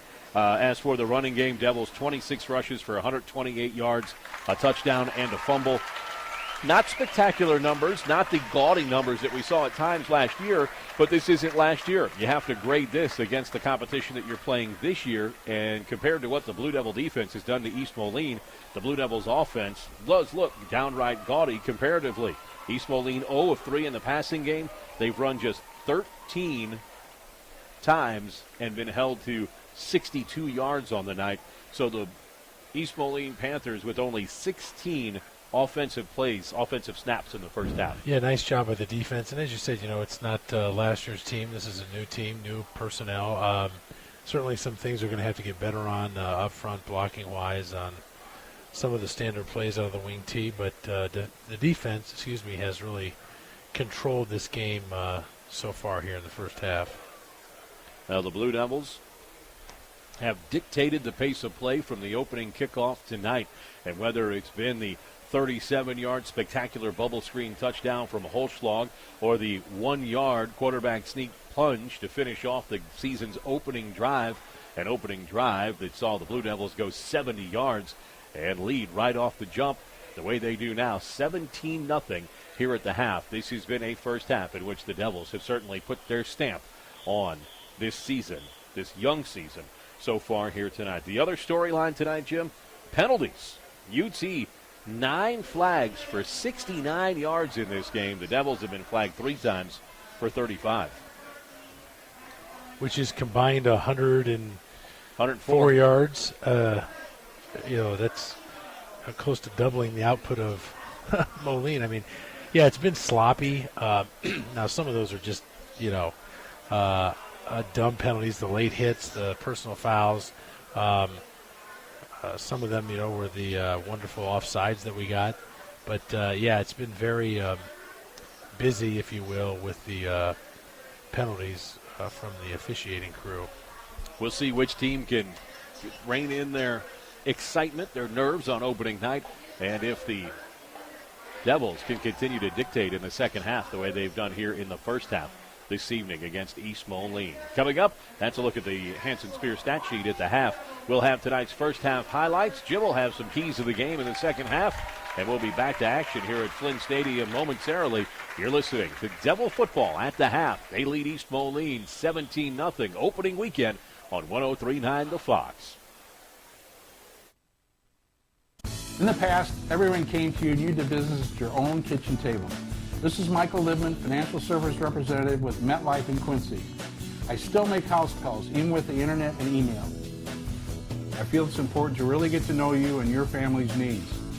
Otherwise, how will I know what direction you need to take? Call me and I'll come sit with you at your kitchen table. MetLife offers financial services and life insurance. Call Michael Lipman. He makes house calls.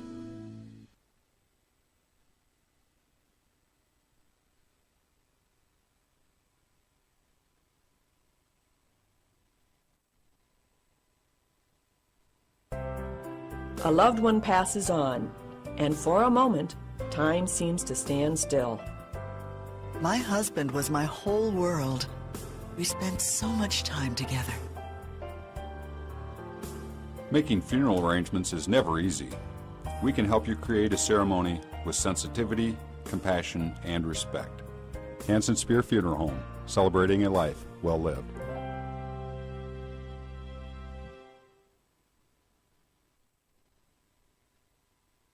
It's coming to Quincy, and it's a game changer.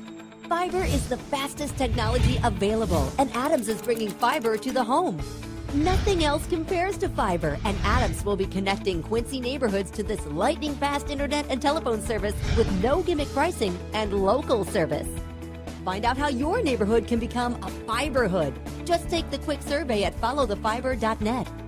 Adams, the better and now faster way to connect.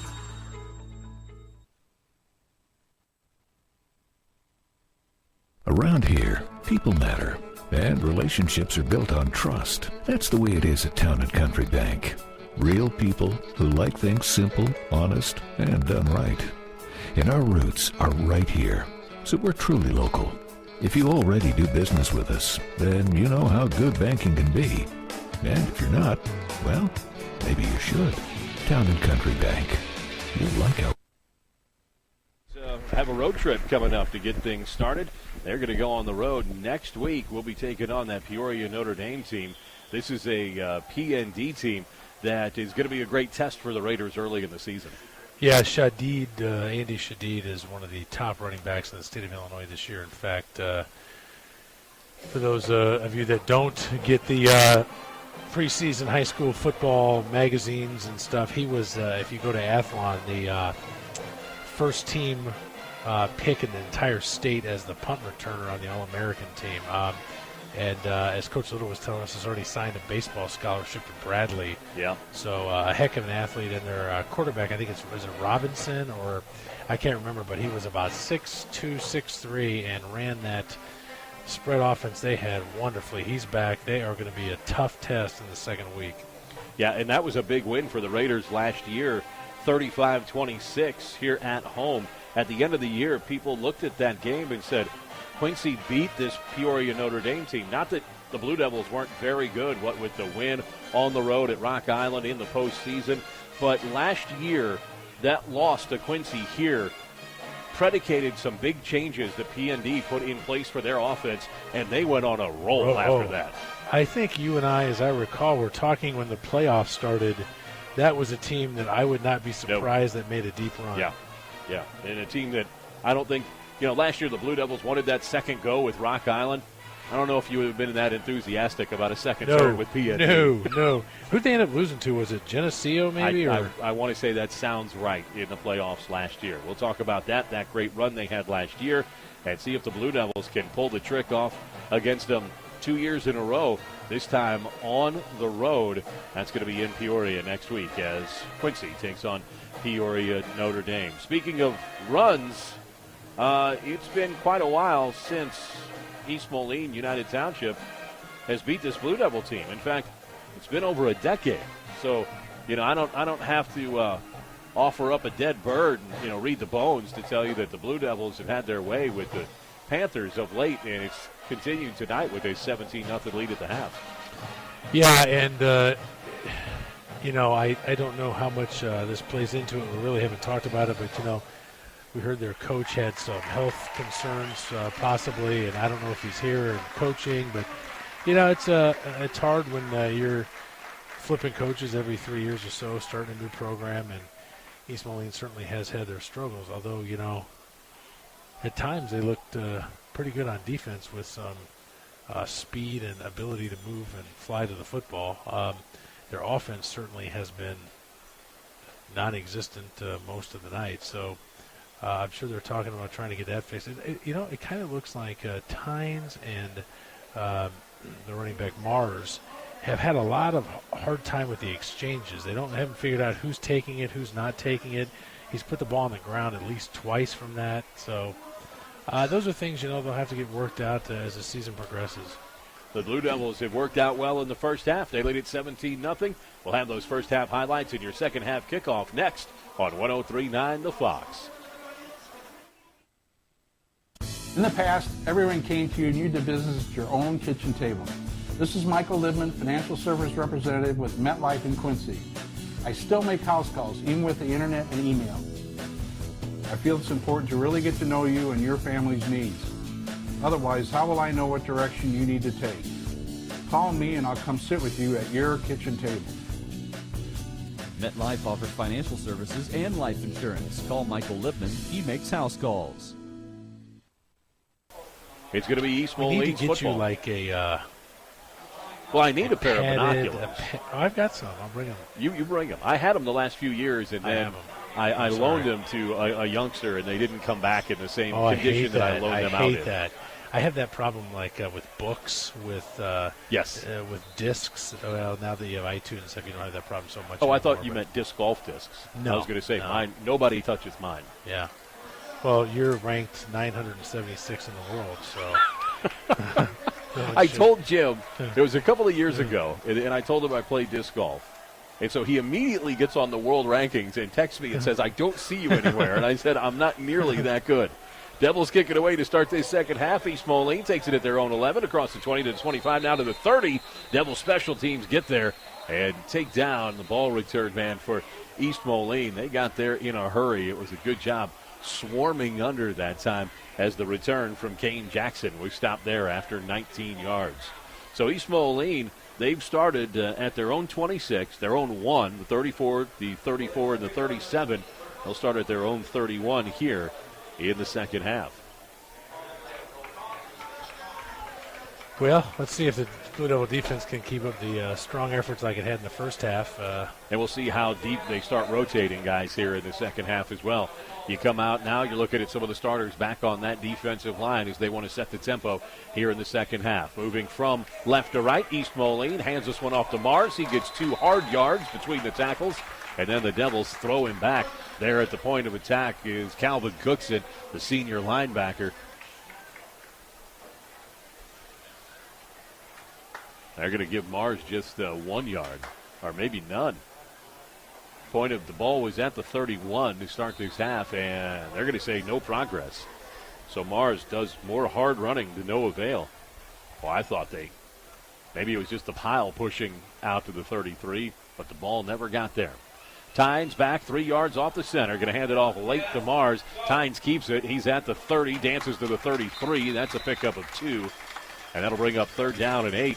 You want to go 3rd down and long if you're a defense, and when you stop them on 1st down, that really sets you up for a big 2nd down play. It's a nice job by our inside linebackers, Cookson and Damon. Boy, I tell you, he he kept that ball in the belly of his back for the longest time before he pulled it out.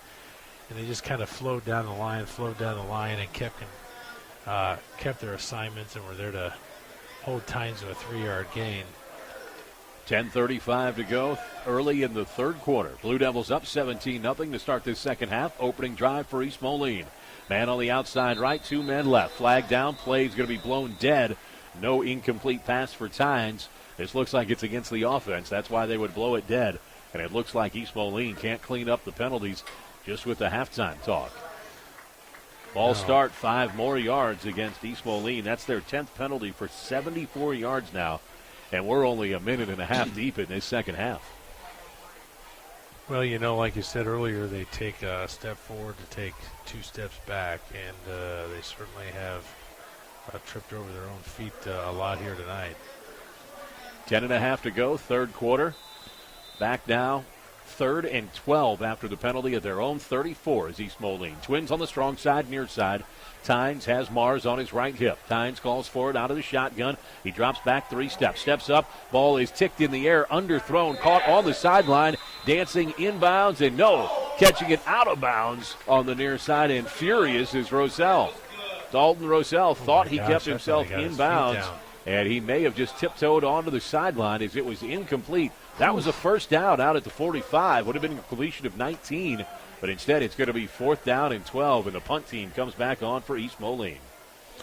Well, that's one of those that in this day and age we'd love to have instant replay up here in the booth to take a look at that. But I thought he caught it. It looked like and then he specifically, touched both feet down.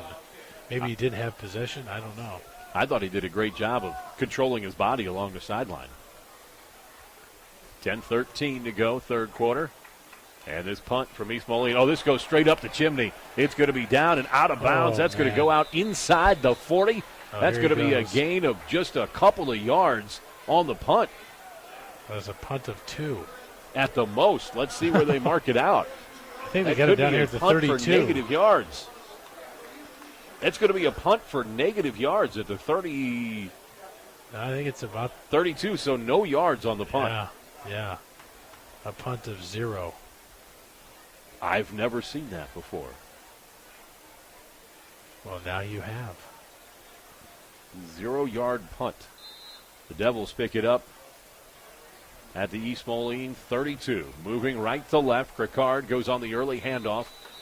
He gets it up the middle, down to the 30. Devils pick up just a short 2 as they hand that one off to, I believe it was Unmasig on the early carry.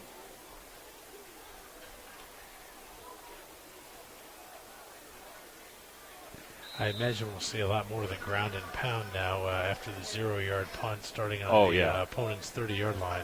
Control the clock. Yes. Giving him 35 yards on 10 carries for Unmasig. Wishbone, they're going to hand it off to the first man through.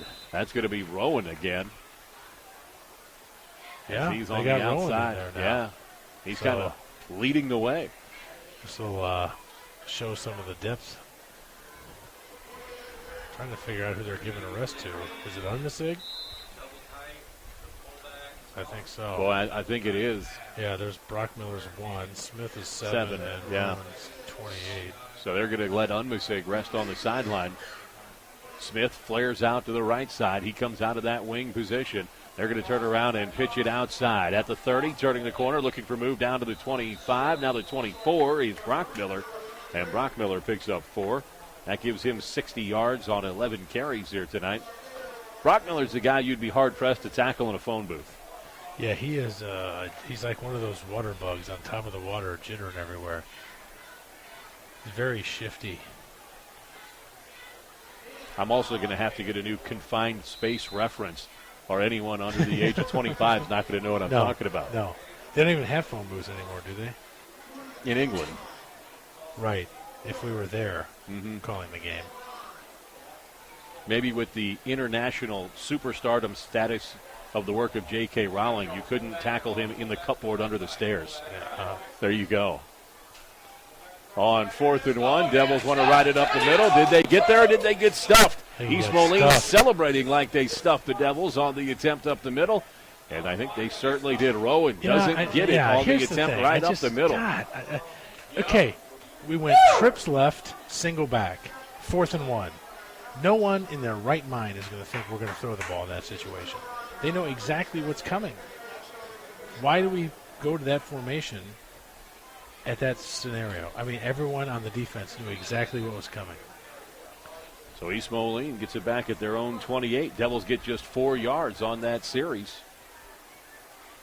And now they're going to hand it late to Mars. Now Tynes keeps it himself. He's tripped up at the 25. He's going to be brought down after a gain of 1.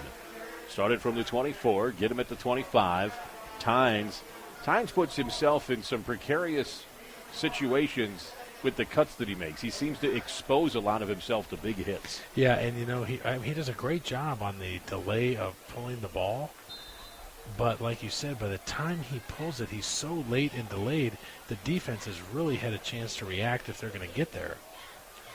Blue Devils trying to pursue. They're going to go up the middle, and Mars is hit. Mars is slung back into the backfield. They bring him down behind the line of scrimmage. It's going to be a loss of 2 for Mars. Let me tell you something. Roos, Hochschlag, Schluter, and somebody else, he had 4 guys on him, and to his credit, I mean, he tripped up and got flung down, but gosh, he had no chance to do anything. And the Devils are just in there so quickly. Almost like they're picking up the snap count and getting off the ball at the same time. Yeah, and, let's be honest, East Moline hasn't shown any pass attack, so you certainly don't have to sit back and worry about contain 0 for 4 in the passing game tonight. 6:45 to go here in the third quarter. Tynes on the rollout near side. Wants to throw it into the flat. It is incomplete. He hit Mitchell right in the hands, uncovered, and Mitchell dropped it. That's the inexperience of taking a basketball star and putting him on the football field. He hears those footsteps coming. He looked away before he secured the football to see if he had room to run and didn't complete the catch. Yeah, nice rollout by Tynes, and that's the best ball he's thrown all night. Yep. Right on the money.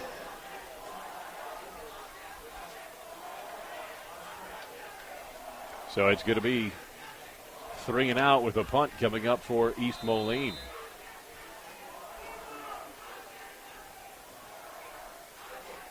Devils, 2 men back to return at midfield. Moline, a 0-yard punt their last time out. This one bounces at the 32, takes a Moline bounce to the 40, now the 41, and it'll be down there. Devils will start in East Moline territory at the 41. Now, with all of this great field position the Devils have had starting in East Moline territory 3 times, they have just 17 points to show for it, Jim, with 6.5 to go in the third quarter. They're throwing a shutout defensively, leading 17-0, but you'd like to see more points on the board at this point. Yeah, first game, obviously, had a couple drives stall, but I think we both would agree we need to take a giant step forward for next week. And then in week 3 when Rock Island comes to town, as good as the defense is, if you're only putting up 17 points here against this team, you've got a lot to work on. Here's a handoff in the backfield around the corner. Blue Devils trying to get loose and drugged down at the 41 for a loss of 1 is Carson Gay. Gay getting some reps in the backfield now. Well, we've got a whole new crew in there. We've got both Gays with Unmisig now, 23, 2, and 31. That's Carson Gay, the junior, 5'10", 175 pounds, to go along with Cameron Gay, the 5'10", 170-pound junior. And then you mentioned the starter, Bryce Unmisig.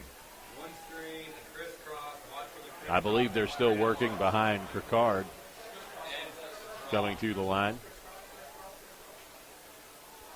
It's going to be Unmisig. And now they split him out wide. This is Gay. Gay's going to the right side. He's hitting the backfield. He's going to fight back to the line of scrimmage.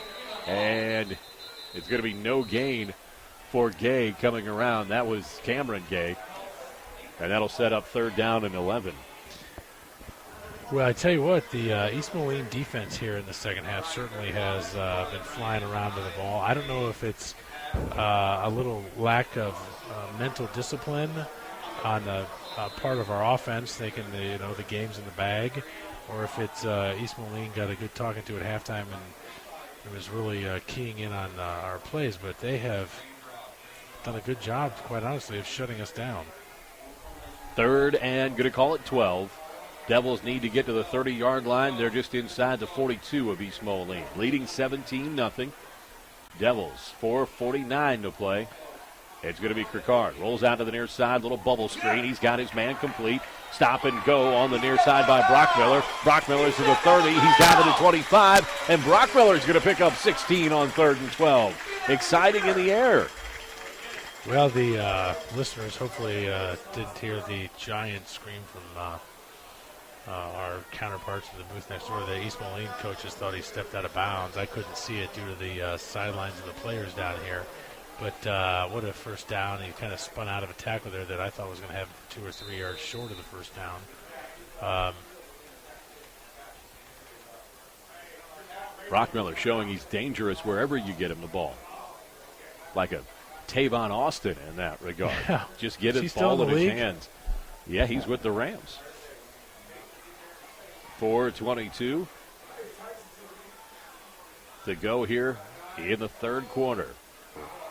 Devils run it up the middle. Take it down across the 25 to the 21. That's going to be a pickup of 5 as the Devils fight it right up the middle. Was that Rowan, or did they have Unmisig in there still on the carry? Well, they're just swapping people in and out so fast you can barely tell It looks like who's we in got the backfield. I think that was Francis. Yeah, it could be him. They want to stoke, Unmisig's out. He's sitting right here. they want to stoke Francis's confidence after the 1 touch and the fumble in the first half. And unfortunately now he doesn't know where he's going. Give him 5. There he goes. Devils are going to shoot Francis out to the slot on the right side. One man back with Krikard. Twins either way. They're going to hand it off to that one man, and the ball's on the ground. Devils there to fall on it with Smith as Brockmiller just had that come loose. Smith, Johnny on the spot to pick it up after the gain of 1. That was being in the right place at the right time for Boy, that Smith. was dangerous. Credit Smith with the fumble recovery. Devils don't turn it over. That's going to bring up 3rd down and a long 4. Devils just a football length inside the 20. They need to get to the 15 to keep this drive going. But they're in the red zone again, Jim, and they've been able to put points on the board when they've been there in this game. True. I was going to say that I thought the last time we got stopped on 4th down might have been in the red zone, but I think it was just outside.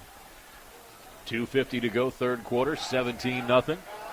We have been thankfully penalty-free on this drive. Wing T behind Krikard. They're going to wait, hand it off to Brockmiller. He's got the right side, gets a crushing block out front, turns the corner, dives to the 10, shimmy shake to the 5, fights to the end zone, touchdown, Brockmiller from 20 yards out. Devils go up in this one, 23-0. He's got some speed when he hits that corner. He may be the speed back this year. From what we've seen tonight, I think so. 81 yards on 13 carries for Brockmiller, including that 20-yard touchdown. We'll see if the Devils can put the extra point on it. Unmisig's going to have to come off the bench and get ready to kick. Oh, they're going to go with a backup kicker. Devils are going to go with Nathan Cuney, the junior, the backup quarterback and kicker. They're going to give him a chance. He's more of a straight-on style kicker than the soccer style. The hold is good. The kick is up. It looks good, and it is good. So Cuney adds the extra point. The Devils go up 24-0. 2:36 to play, 3rd quarter. Devils all over East Moline on 103.9 The Fox. Yeah. 30 here.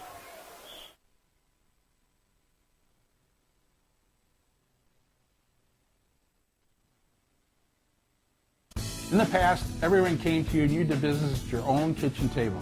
This is Michael Libman, Financial Service Representative with MetLife in Quincy. I still make house calls, even with the internet and email. I feel it's important to really get to know you and your family's needs. Otherwise, how will I know what direction you need to take? Call me and I'll come sit with you at your kitchen table. MetLife offers financial services and life insurance. Call Michael Lipman. He makes house calls.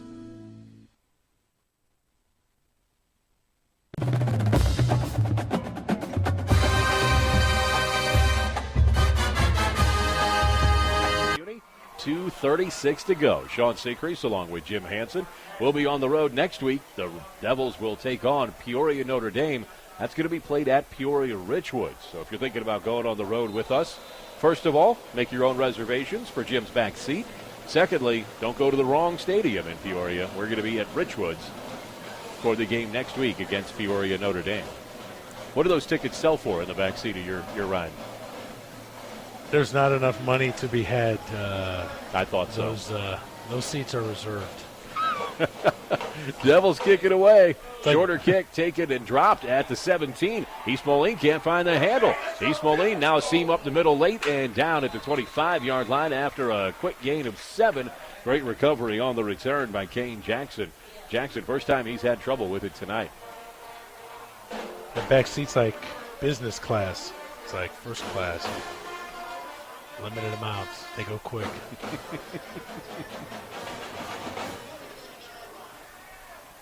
.229 to go, third quarter. All Blue Devils, 24-0. Let's see how this Devil defensive line rotates here with now a 4-score lead. Tynes still with Mars on his hip. You know, if you're in a program like this where you're rebuilding, finally a completion to Mitchell on the near side. Just a quick drop and a slant, 2 steps in, and then back toward the outside. Mitchell picks it up, and he's able to pick up a quick 8 yards on that hit to the 32. First completion tonight for Tynes. If you're a rebuilding program like head coach Kirby's doing with this East Moline unit, you don't look at the backups in this situation. It's the beginning of the year. You need to work your first team. Absolutely. They'll not put in backups, I would imagine, the whole night. You want to get your starters the most reps that you can get them. 2 men near side, put it in the belly of Mars. Mars out to the 35, the 40, the 42. Mars, he's going to pick up 15 yards on the ground.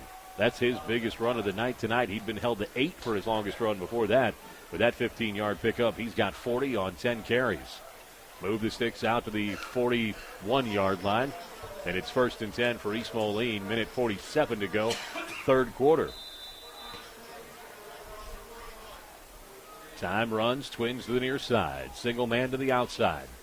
Tynes, he wants to send his man Mars out into the pattern. Now they bring the receiver Mitchell into the backfield to get him the ball. He squirms forward to the 41, getting back to the line of scrimmage. Give him the 42 on the dive, and he came darn close to losing the football. Got jacked. Surprised he got the yard back that he got. 9 yards through the air now for East Moline, but not without danger. 2nd down and 9 coming up after that 1-yard completion. When's East Moline going to change it up and go Twins to the wide side of the field? They're going to do it on this down. They're going to slot Roselle in the slot. Tynes has Mars on his hip. Mars, the leading rusher, with 40 yards tonight for East Moline.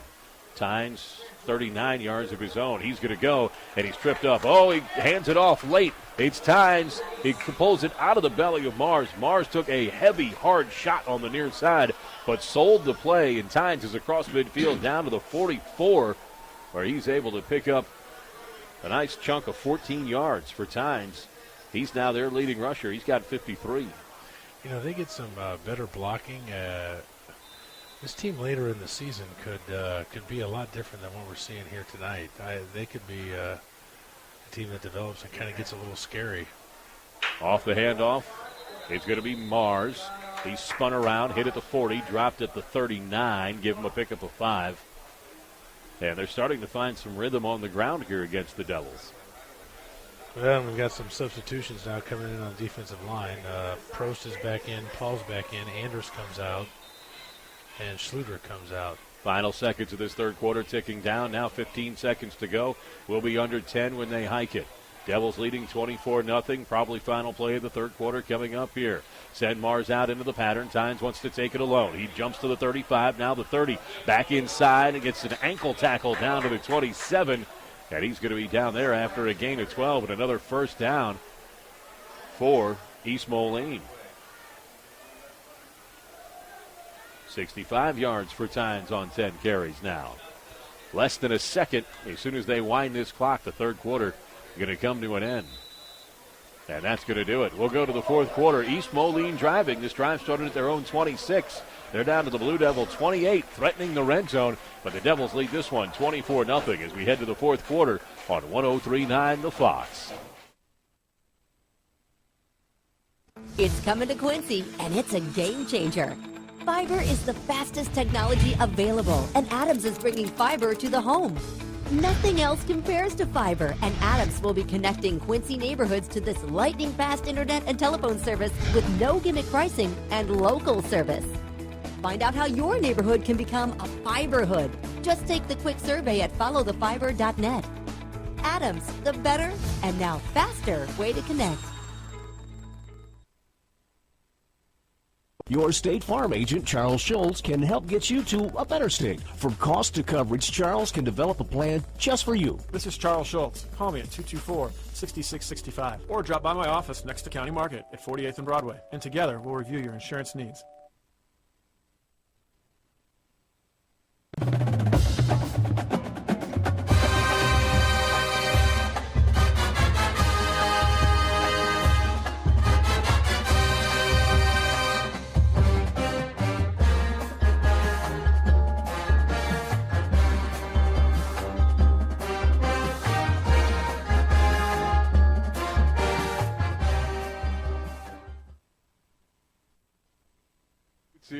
Scott Hardy is producing in the Fox studios this year.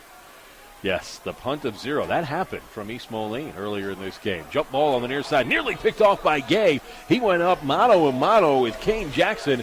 Ball was overthrown. Gay took the better line to where it was going to come down, and it just tipped off the young man's fingertips as the Blue Devils nearly had their first interception of Tynes here on the opening play of the fourth quarter. Well, I understand they want to try some things here, but, boy, they've been so effective with the run with Tynes. You hate to go away from that and now put yourself in basically, you're in 4-down territory, down 24-0, I got to believe. Second down and 10 from the 28 of the Blue Devils. They're going to run it late. Tynes holds on to it. He's across the 25, down to the 24. That's a pickup of 4, and it'll make it 3rd down and 6. That was Mars gets bobble. crushed. Yeah, I know. He gets on killed. These fakes. Gets killed. He's not going to be able to carry the ball after week 5.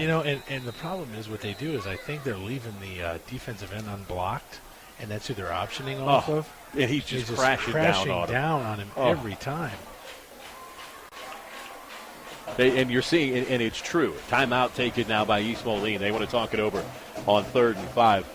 It's true what you say. If you put the physical beating on someone, nothing illegal, but just a physical, heavy game that takes its toll, players are usually less interested in taking those hits in the second half. Yeah. And I think we're seeing it because Mars hasn't been as consistently demonstrative with his fakes as he was in the first half. Now, occasionally he'll really give it to you, but that time he didn't sell it the way he did in the first half. The play only went for 4 yards, and Mars got crushed again. The poor guy, but, at least if you're going to get him killed, keep him a little bit fed.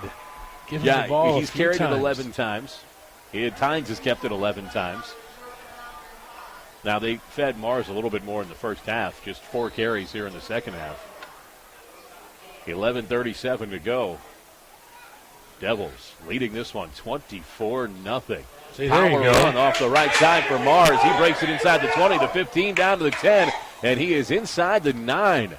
That's a 15-yard pickup for Mars. He had a lot of frustration after being beat up on as the decoy. 60 yards on 12 carries for Mars. 129 yards on the ground now for East Moline between Mars and Tynes. And it's 1st and goal from the 9. Blue Devils, they're going to have to use that A rotation now on that defensive line. Going to hand it off again, keep it with Tynes. Tynes in the seam, Tynes into the end zone. Tynes was explosive as he faked it to Mars and then beat the seam as the safety came up, and Tynes blew past him with a step to his right at the 4, and then waltzed into the end zone. Tynes untouched from 9 yards out. Well, it's a nice drive, really nice drive. Unfortunately, now that was a 74-yard touchdown drive that ate up the waning moments of the third quarter and here to the fourth. The extra point for East Moline is blocked, and it's 24-6. Devils about to take this kickoff. And the thing about that is their drive. After they flipped, the one pass they ran got them nothing, and then 2 plays later they were in the end zone. In the past, everyone came to you and you did business at your own kitchen table. This is Michael Libman, Financial Service Representative with MetLife in Quincy. I still make house calls, even with the internet and email. I feel it's important to really get to know you and your family's needs. Otherwise, how will I know what direction you need to take?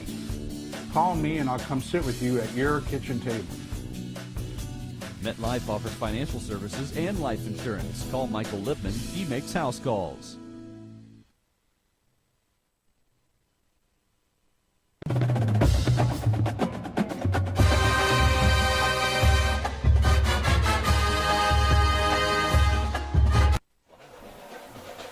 Real loud.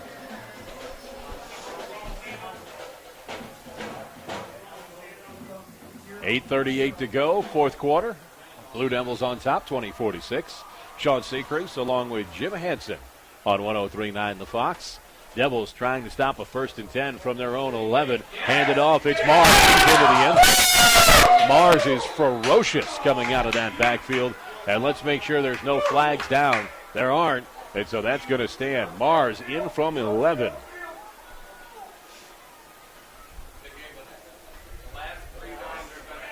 That makes it 24-12. Let's see. I have to imagine East Moline goes for 2. Oh, they have to, yeah. There's no chance that they're going to get a kick through the uprights. Well, as dominant as the Blue Devil defense was in the first half, and Prost and the starters are in there inside the 20. Fumble by Tynes delays the play just enough that the Blue Devils overshoot their gap coverage, and Tynes waltzes in through a hole on the right side. Everything breaking now for East Moline. That mishandled snap out of the shotgun delayed Tynes long enough that the Red Sea parted on the right side of the line, and Tynes waltzes in for 2.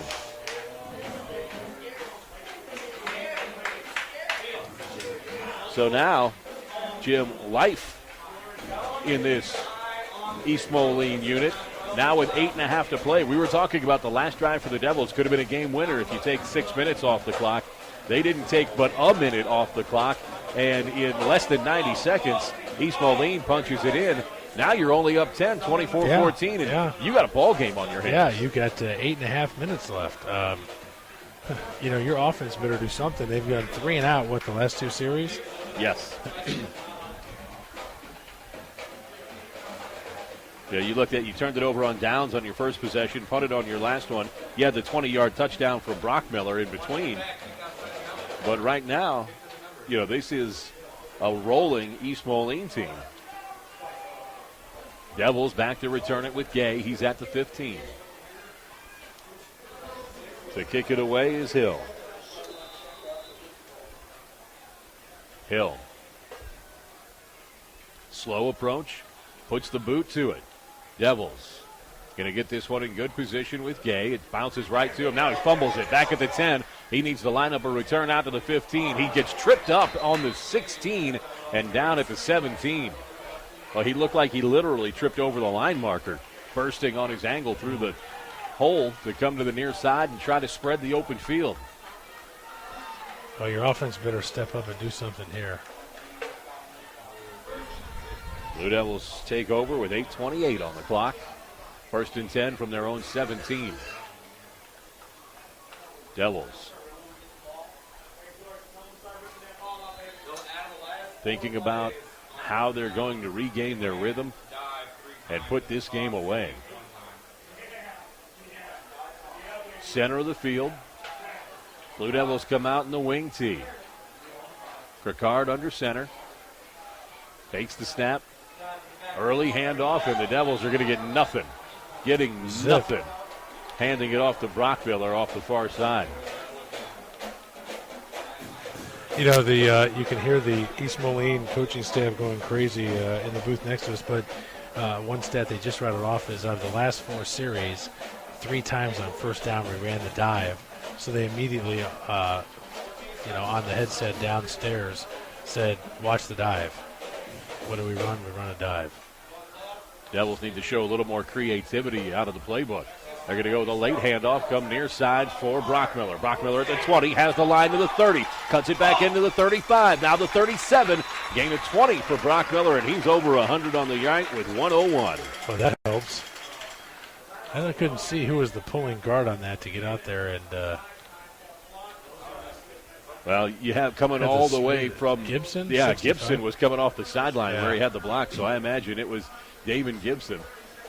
I have to imagine it's his folks in the Gibson jerseys right down in front of us. They're coordinated. I like it. One were the home, one were the away. 7:37 to go. 24-14. Devils trying to put this game away. Yeah, as lackluster as they've kind of played here in the second half, a touchdown here still ends this one right now. Here we go, fullback. Going trips out to the left. One fullback behind Cricard. Devils love to run out of this, and they're going to run it to the near side. It was called, but the Devils execute and end up getting 6 yards out of it anyway on the carry by Rowan. 7 yards on the night on 4 carries by Rowan. And the Devils will take this one down to under 7 minutes before they snap it again.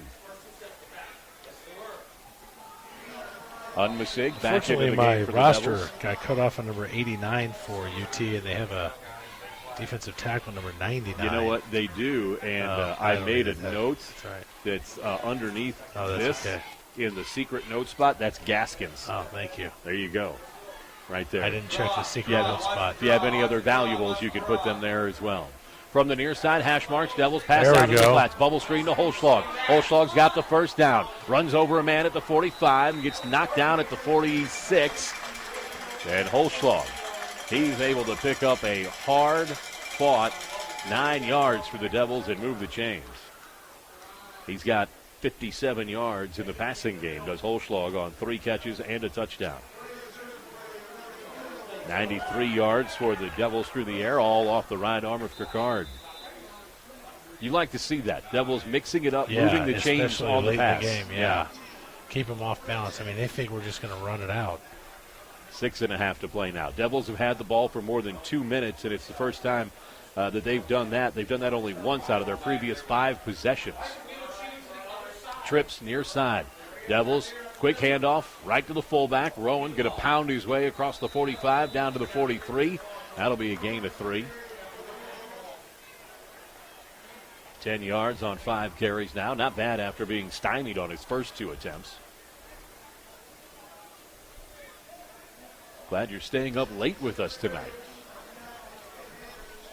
A few more flags and we may ring in the Saturday together. Labor Day weekend. And now the referee calls for a timeout. We've got an injured Panther down. While they see to him, we'll take a timeout. 5:40 to go here at Flynn Stadium. 24-14, Devils trying to put the finishing touches on a Week 1 win. You're listening to Blue Devil Football on 103.9 The Fox. A loved one passes on, and for a moment, time seems to stand still. My husband was my whole world. We spent so much time together. Making funeral arrangements is never easy. We can help you create a ceremony with sensitivity, compassion, and respect. Hanson Spear Funeral Home, celebrating a life well lived.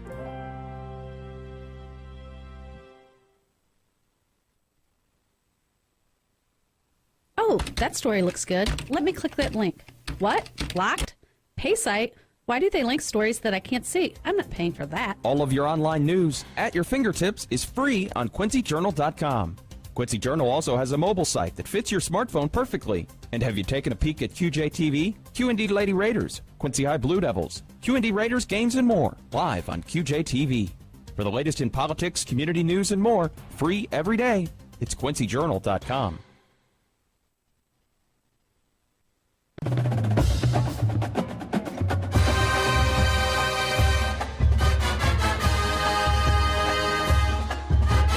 Devils on top of the Panthers, 24-14.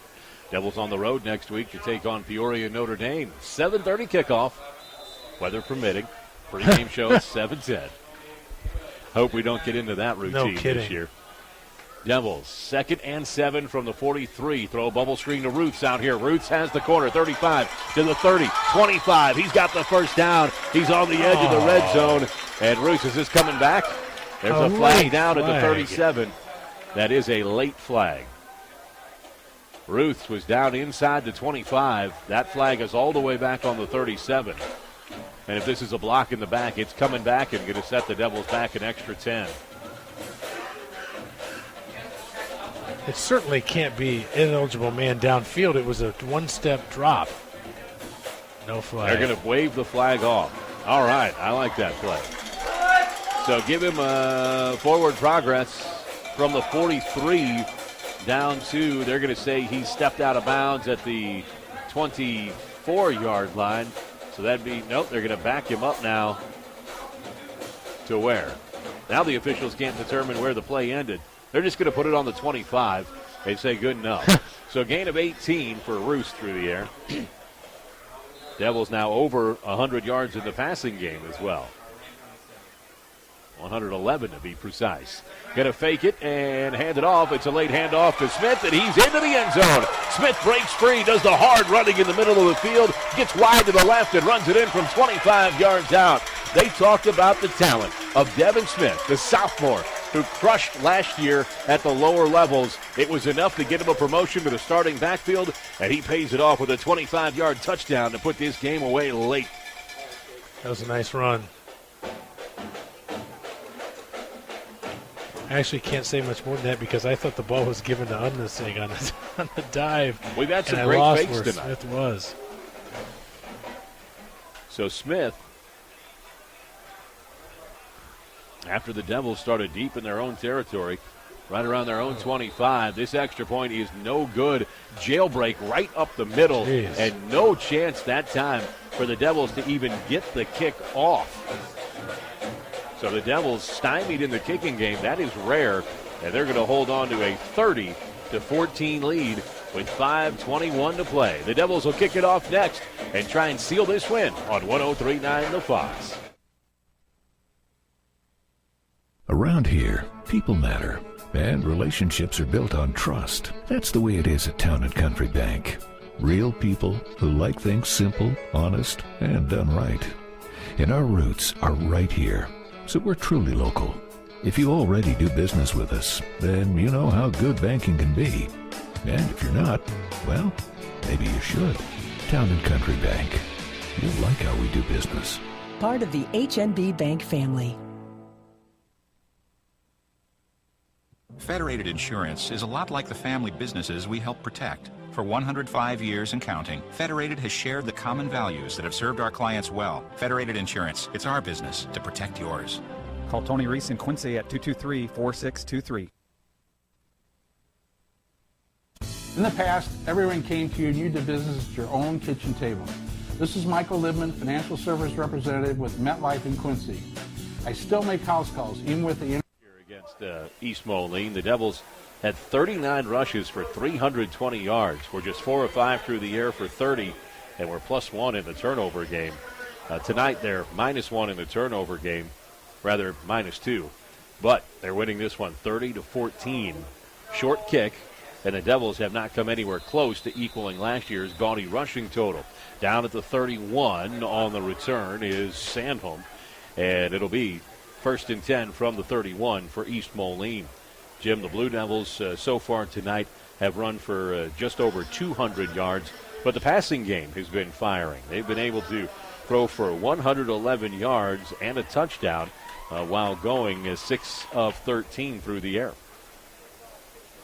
I tell you, I like to see that late here in the fourth we mix it up and really use that passing attack to march down to set up that last touchdown drive. Tynes and Mars, the two-headed monster in the backfield for East Moline. Tynes going to keep it, put it in the air. He's hit as he throws. This is a lame duck up for grabs, and it's taken away at the last second. Blue Devils have it. Gay, but it's going to be pass interference back at the 37. I think it's on East Moline. If it's on East Moline, Gay's going to have a touchdown off this interception. He's going to have that touchdown from 64 yards.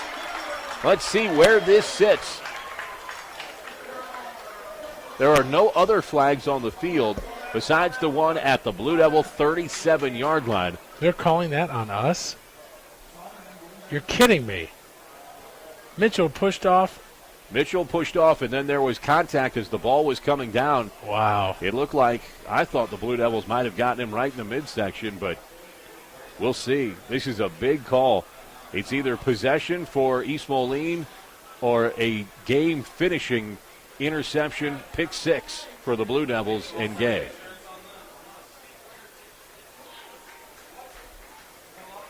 This is going to be, I thought he pushed off as well. He pushed off. And that is going to be wave one off, and that's going to, touchdown's going to stand. And that touchdown for Gay of 64 yards is good. So the pick six in a big way happens for Gay as he makes a big impact late. We talked about him defending all night long, one-on-one against Mitchell, and he finally gets rewarded for getting those good reads on the ball and being in good position. Yeah, I think I couldn't see who tipped it, but it ended up falling in his lap. There was someone else there. I think it was Jacob Dean.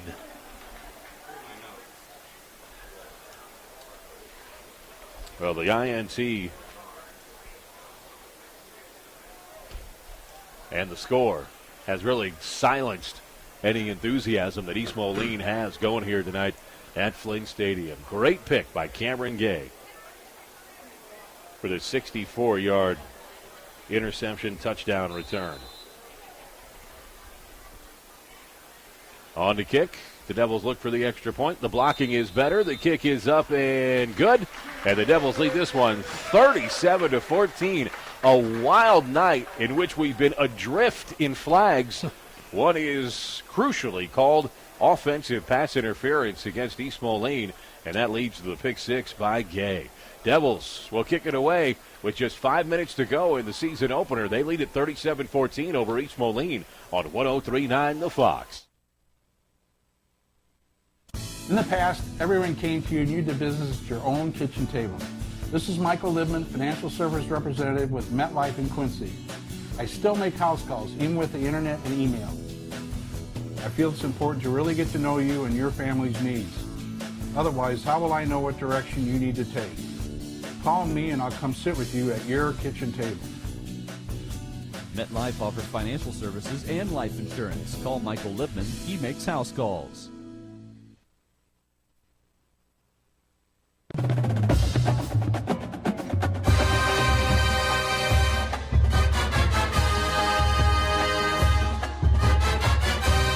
Their own 40, moving left to right here in the second half. 4:56 to play. And the Devils kind of, Jim, I don't want to say unenthusiastic in this second half, but it hasn't been their best effort, sustained throughout this second half of play, and yet they're pulling away from East Moline here at home. I would tell you there was probably from about the picked up start at of the second one half to the taken down at the 11. The return man Jackson, he was late to pick it up as well. Yeah, until about the 7-minute mark of the fourth quarter, the Devils looked, uninterested, ready to go home. Let's get out of here. And then a quick lightning bolt struck here for the last 2 minutes, and we put 14 points on the board. They're putting you to sleep. Yeah, exactly. Past my bedtime. No. You know what? Normally I'd laugh, but it's 11:15. There's a kernel of truth in that, isn't there? No, I'm. Well, maybe. You're not a night owl. Don't even try to sell me. I'm not a night owl. No. But first and 10 from the 12. Put it in the belly of Mars. Mars out to the 15. Drug down from behind. Nice Good pursuit by the defensive front seven of the Blue Devils. Down at the 15-yard line after a gain of 5 on the play. They marked that down at the 10 was the return man Jackson. I thought he was out to the 12 for sure, but give Mars I'm 5. up late figuring out this new wonderful phone I have. I don't know all the bells and whistles and gadgets. You have been playing with it a lot during the game tonight. Yeah, I had some settings I had to fix and some other things. Second and 7. Gabe keep it with Tynes. He goes to the right side. His setting is for the edge. He's going to be hit at the 20. Drop there, make it a gain of 5. And Tynes up over 90 yards tonight. 92. What is Mars at? Tynes is at 92. Mars is at 97. Yeah, that's been a really kind of evenly distributed game in the backfield for him. The Devils on the verge of allowing 200-yard rushers in a game. They haven't done that since PND last year. The handoff goes to Mars. Mars pushes the pile out past the 20 to the 25. He's got the first down out to the 30 to 31. He almost broke through from that pile and took off. He's a hard runner. Give him that another pile 8. looks like from up here you see the pile and then it's like, well, wait a minute. There's still someone coming out of the pile. Over 100 yards on the night for Mars now, 105. 3:33 to go in this one. Devils up 37-14. Going to be too late for all the highlight shows, but you'll probably see it everywhere tomorrow. Devils going to start the season 1-0. Late handoff. Mars, he gets wrecked right at the 35. Tynes left it in his belly too long there. Mars wasn't sure if it was his or not, so he didn't make a move, and he got high load right there on the edge. Well, gain of 5, but was it worth it? Opportunity to play now as the Devils have substituted freely with the entire second string in there. Under 3 minutes to go. Clock running.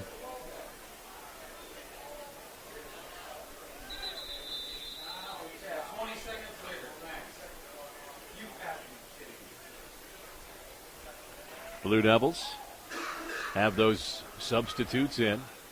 They're working off the corner with Fleer. And they're going to turn over some of the deep safety duties to Alex Bailey, the junior. Up in that linebacking core, Zach Bessel, the sophomore. They're going to be working behind that front end. Nathan Mosley, the junior, on the D-line. And now there's a flag on the play late. Now the Blue Devils are being assessed a personal foul. Rick Little, the head coach of the Devil, has his hands on his hips, and he is upset adjusting his cap. First of all, he's trying to figure out who picked it up and why. That was extremely late on the call. Yeah, I didn't see it was on the far side, and it was the signal was illegal. Use hand to the head, jamming at the face like mask. Like a head slap. Conrad Dobler. Yeah. There you go. Name picked out of antiquity. Deacon Jones. From the midst of the prehistory, the 70s. Way back then. 2:52 to go. This game has lost all pace, has lost all semblance of control. Just run the clock. The Let's officiating go. crew has lost control of this game.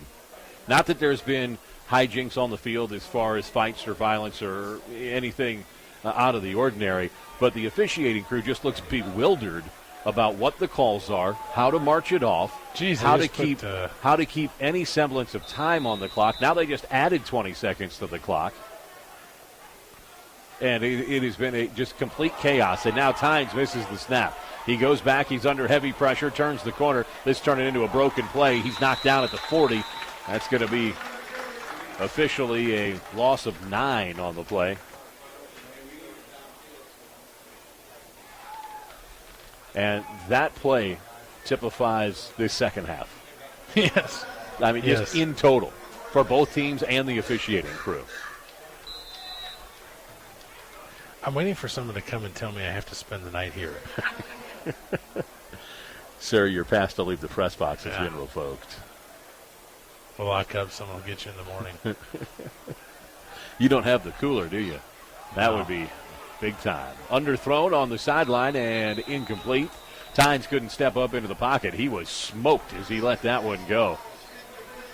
I couldn't see which Devil was into the backfield that easily. Brody Francis. I thought it might be. He was coming on that linebacker blitz. And Tynes is groggy. He's counting Tweety Birds getting up. Tried Mitchell on the sideline again. That kid, he deserves 2 meals on the way home. Yes. When you get on the bus, they hand you a sack lunch or whatever, Bread's all wet, cold. An old sub or something. Yeah. Yeah, he deserves more than one. Is that an award or a punishment then, though? Into the flat, incomplete. He just drove that one off the thigh of Kane Jackson on the near side. Jackson upset with himself, thought he should have had that. Clock stops at 2:16. Jackson's been targeted a couple of times now. 2 for 9 in the passing game is East Moline. Tynes, 9 yards, both to Mitchell. 1 of 8 and 1 of 1. 37-14. Devils muddling through an unexciting second half here at Flynn Stadium. Now dropped again by Tynes on the snap. He wants to look downfield, chucks it up. This is just an air duck to the far side. Boy, if it was October, somebody would have yelled pull, and that thing would have been blown apart as it was coming down. He did the right thing, though, getting rid of it rather than letting it turn into a big negative play. So 2 miscommunications on the snaps out of the shotgun on this series for East Moline. That's going to bring up 4th and 19. And that was 4th. Okay, so they haven't changed the clock yet. That was 4th down. And that's the only suspect portion of his decision. He has to know it's 4th down, and throwing it away in that situation doesn't get you anything. So the Devils, let's see if they're going to run Krikard on again or if they're going to go to one of the backup quarterbacks here as they come to the line. I think they're moved on to their backup.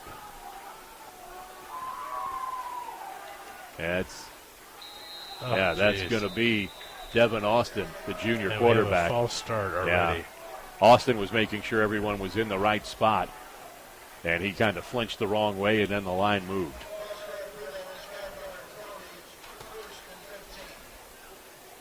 So Austin getting some playing time. 55 penalty yards on 5 penalties for the Devils tonight. 5 penalties, not too bad, but if you're over 10 yards of penalty, that means you've taken some big ones. Couple of personal fouls. Up under center, they're going to turn around and hand it off up the middle. Francis is going to break through, and he's on the outside, going to be drugged down inside the 10 at the 6-yard line. That's going to be a gain of near 39. And so the Devils come up with a big play late. 39 yards to add to the rushing game total. Devin Austin gets the play from the sideline. Brings it back in.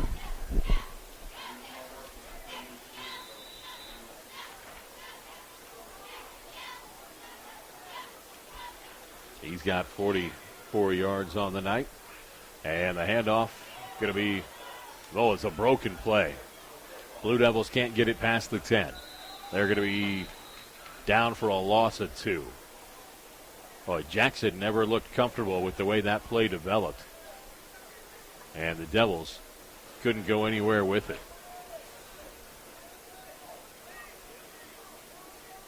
Jackson loses 2. Gay, and Jackson have gone for 3 carries for -3 yards. Now, Gay, the running backs, those were good plays by the defensive line for East Moline, but it was just a broken play that time, and Jackson had nowhere to go even with the handoff. Take a knee and let's get out of here. I agree. Devils on the outside with Hilbing. Hilbing's going to go in motion. They want to hand it to him. Hilbing going to be hit, and then the inside handoff came late and down at the 10. The Devils kind of going nowhere in a hurry with this last offensive series on the inside after the big 39-yard scamper from Francis. That's one more play away from ending this one.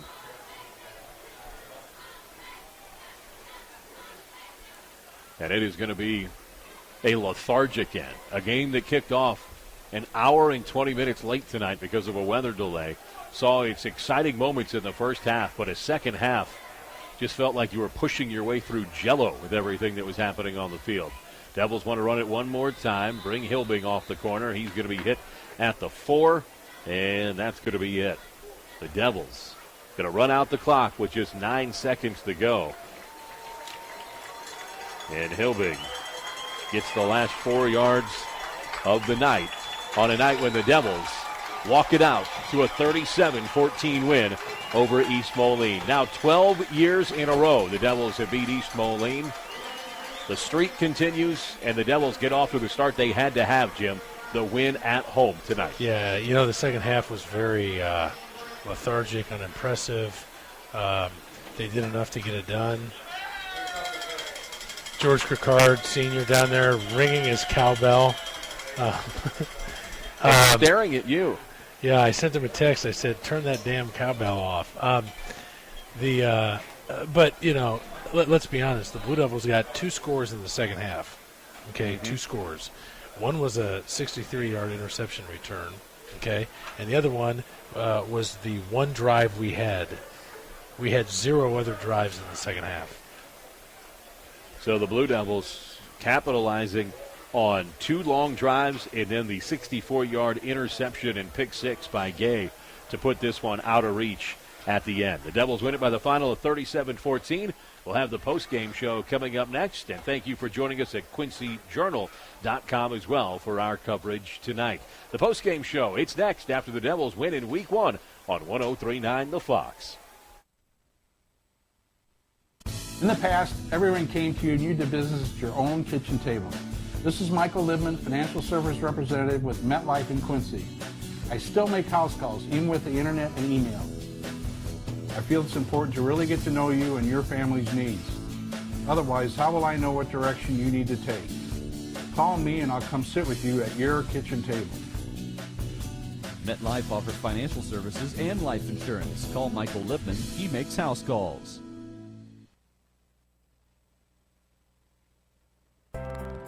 A loved one passes on, and for a moment, time seems to stand still. My husband was my whole world. We spent so much time together. Making funeral arrangements is never easy. We can help you create a ceremony with sensitivity, compassion, and respect. Hanson Spear Funeral Home, celebrating a life well lived.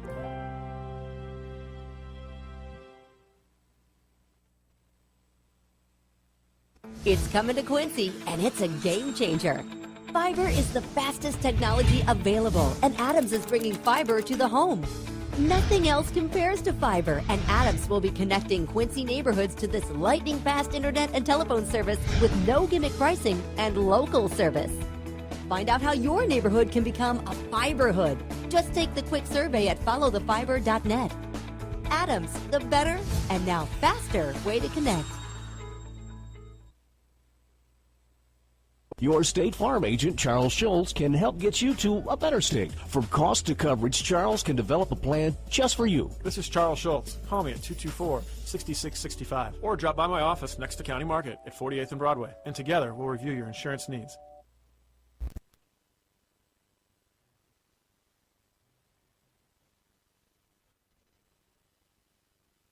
Around here, people matter. And relationships are built on trust. That's the way it is at Town & Country Bank. Real people who like things simple, honest, and done right. And our roots are right here, so we're truly local. If you already do business with us, then you know how good banking can be. And if you're not, well, maybe you should. Town & Country Bank. You'll like how we do business. Part of the HNB Bank family. Federated Insurance is a lot like the family businesses we help protect. For 105 years and counting, Federated has shared the common values that have served our clients well. Federated Insurance, it's our business to protect yours. Call Tony Reese in Quincy at 223-4623.